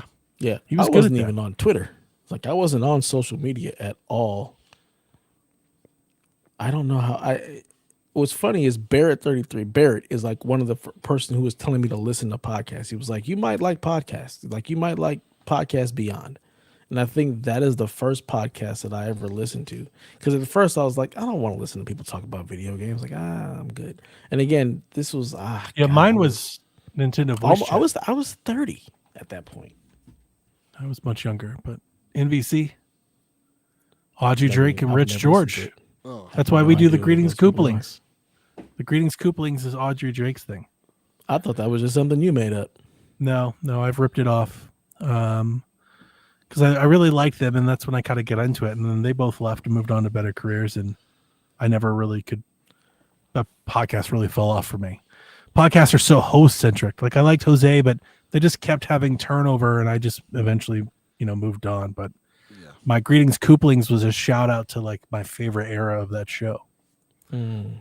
I even told her about it. She was like, she told me to do it. She's like, keep it going. Yeah. Yeah, I was definitely like 31 or 32 before I started listening to podcasts. Because when I started working at NBC, so it was after my daughter was born. And that was when I found Podcast Beyond, just because Barrett was like, man, you should listen to this.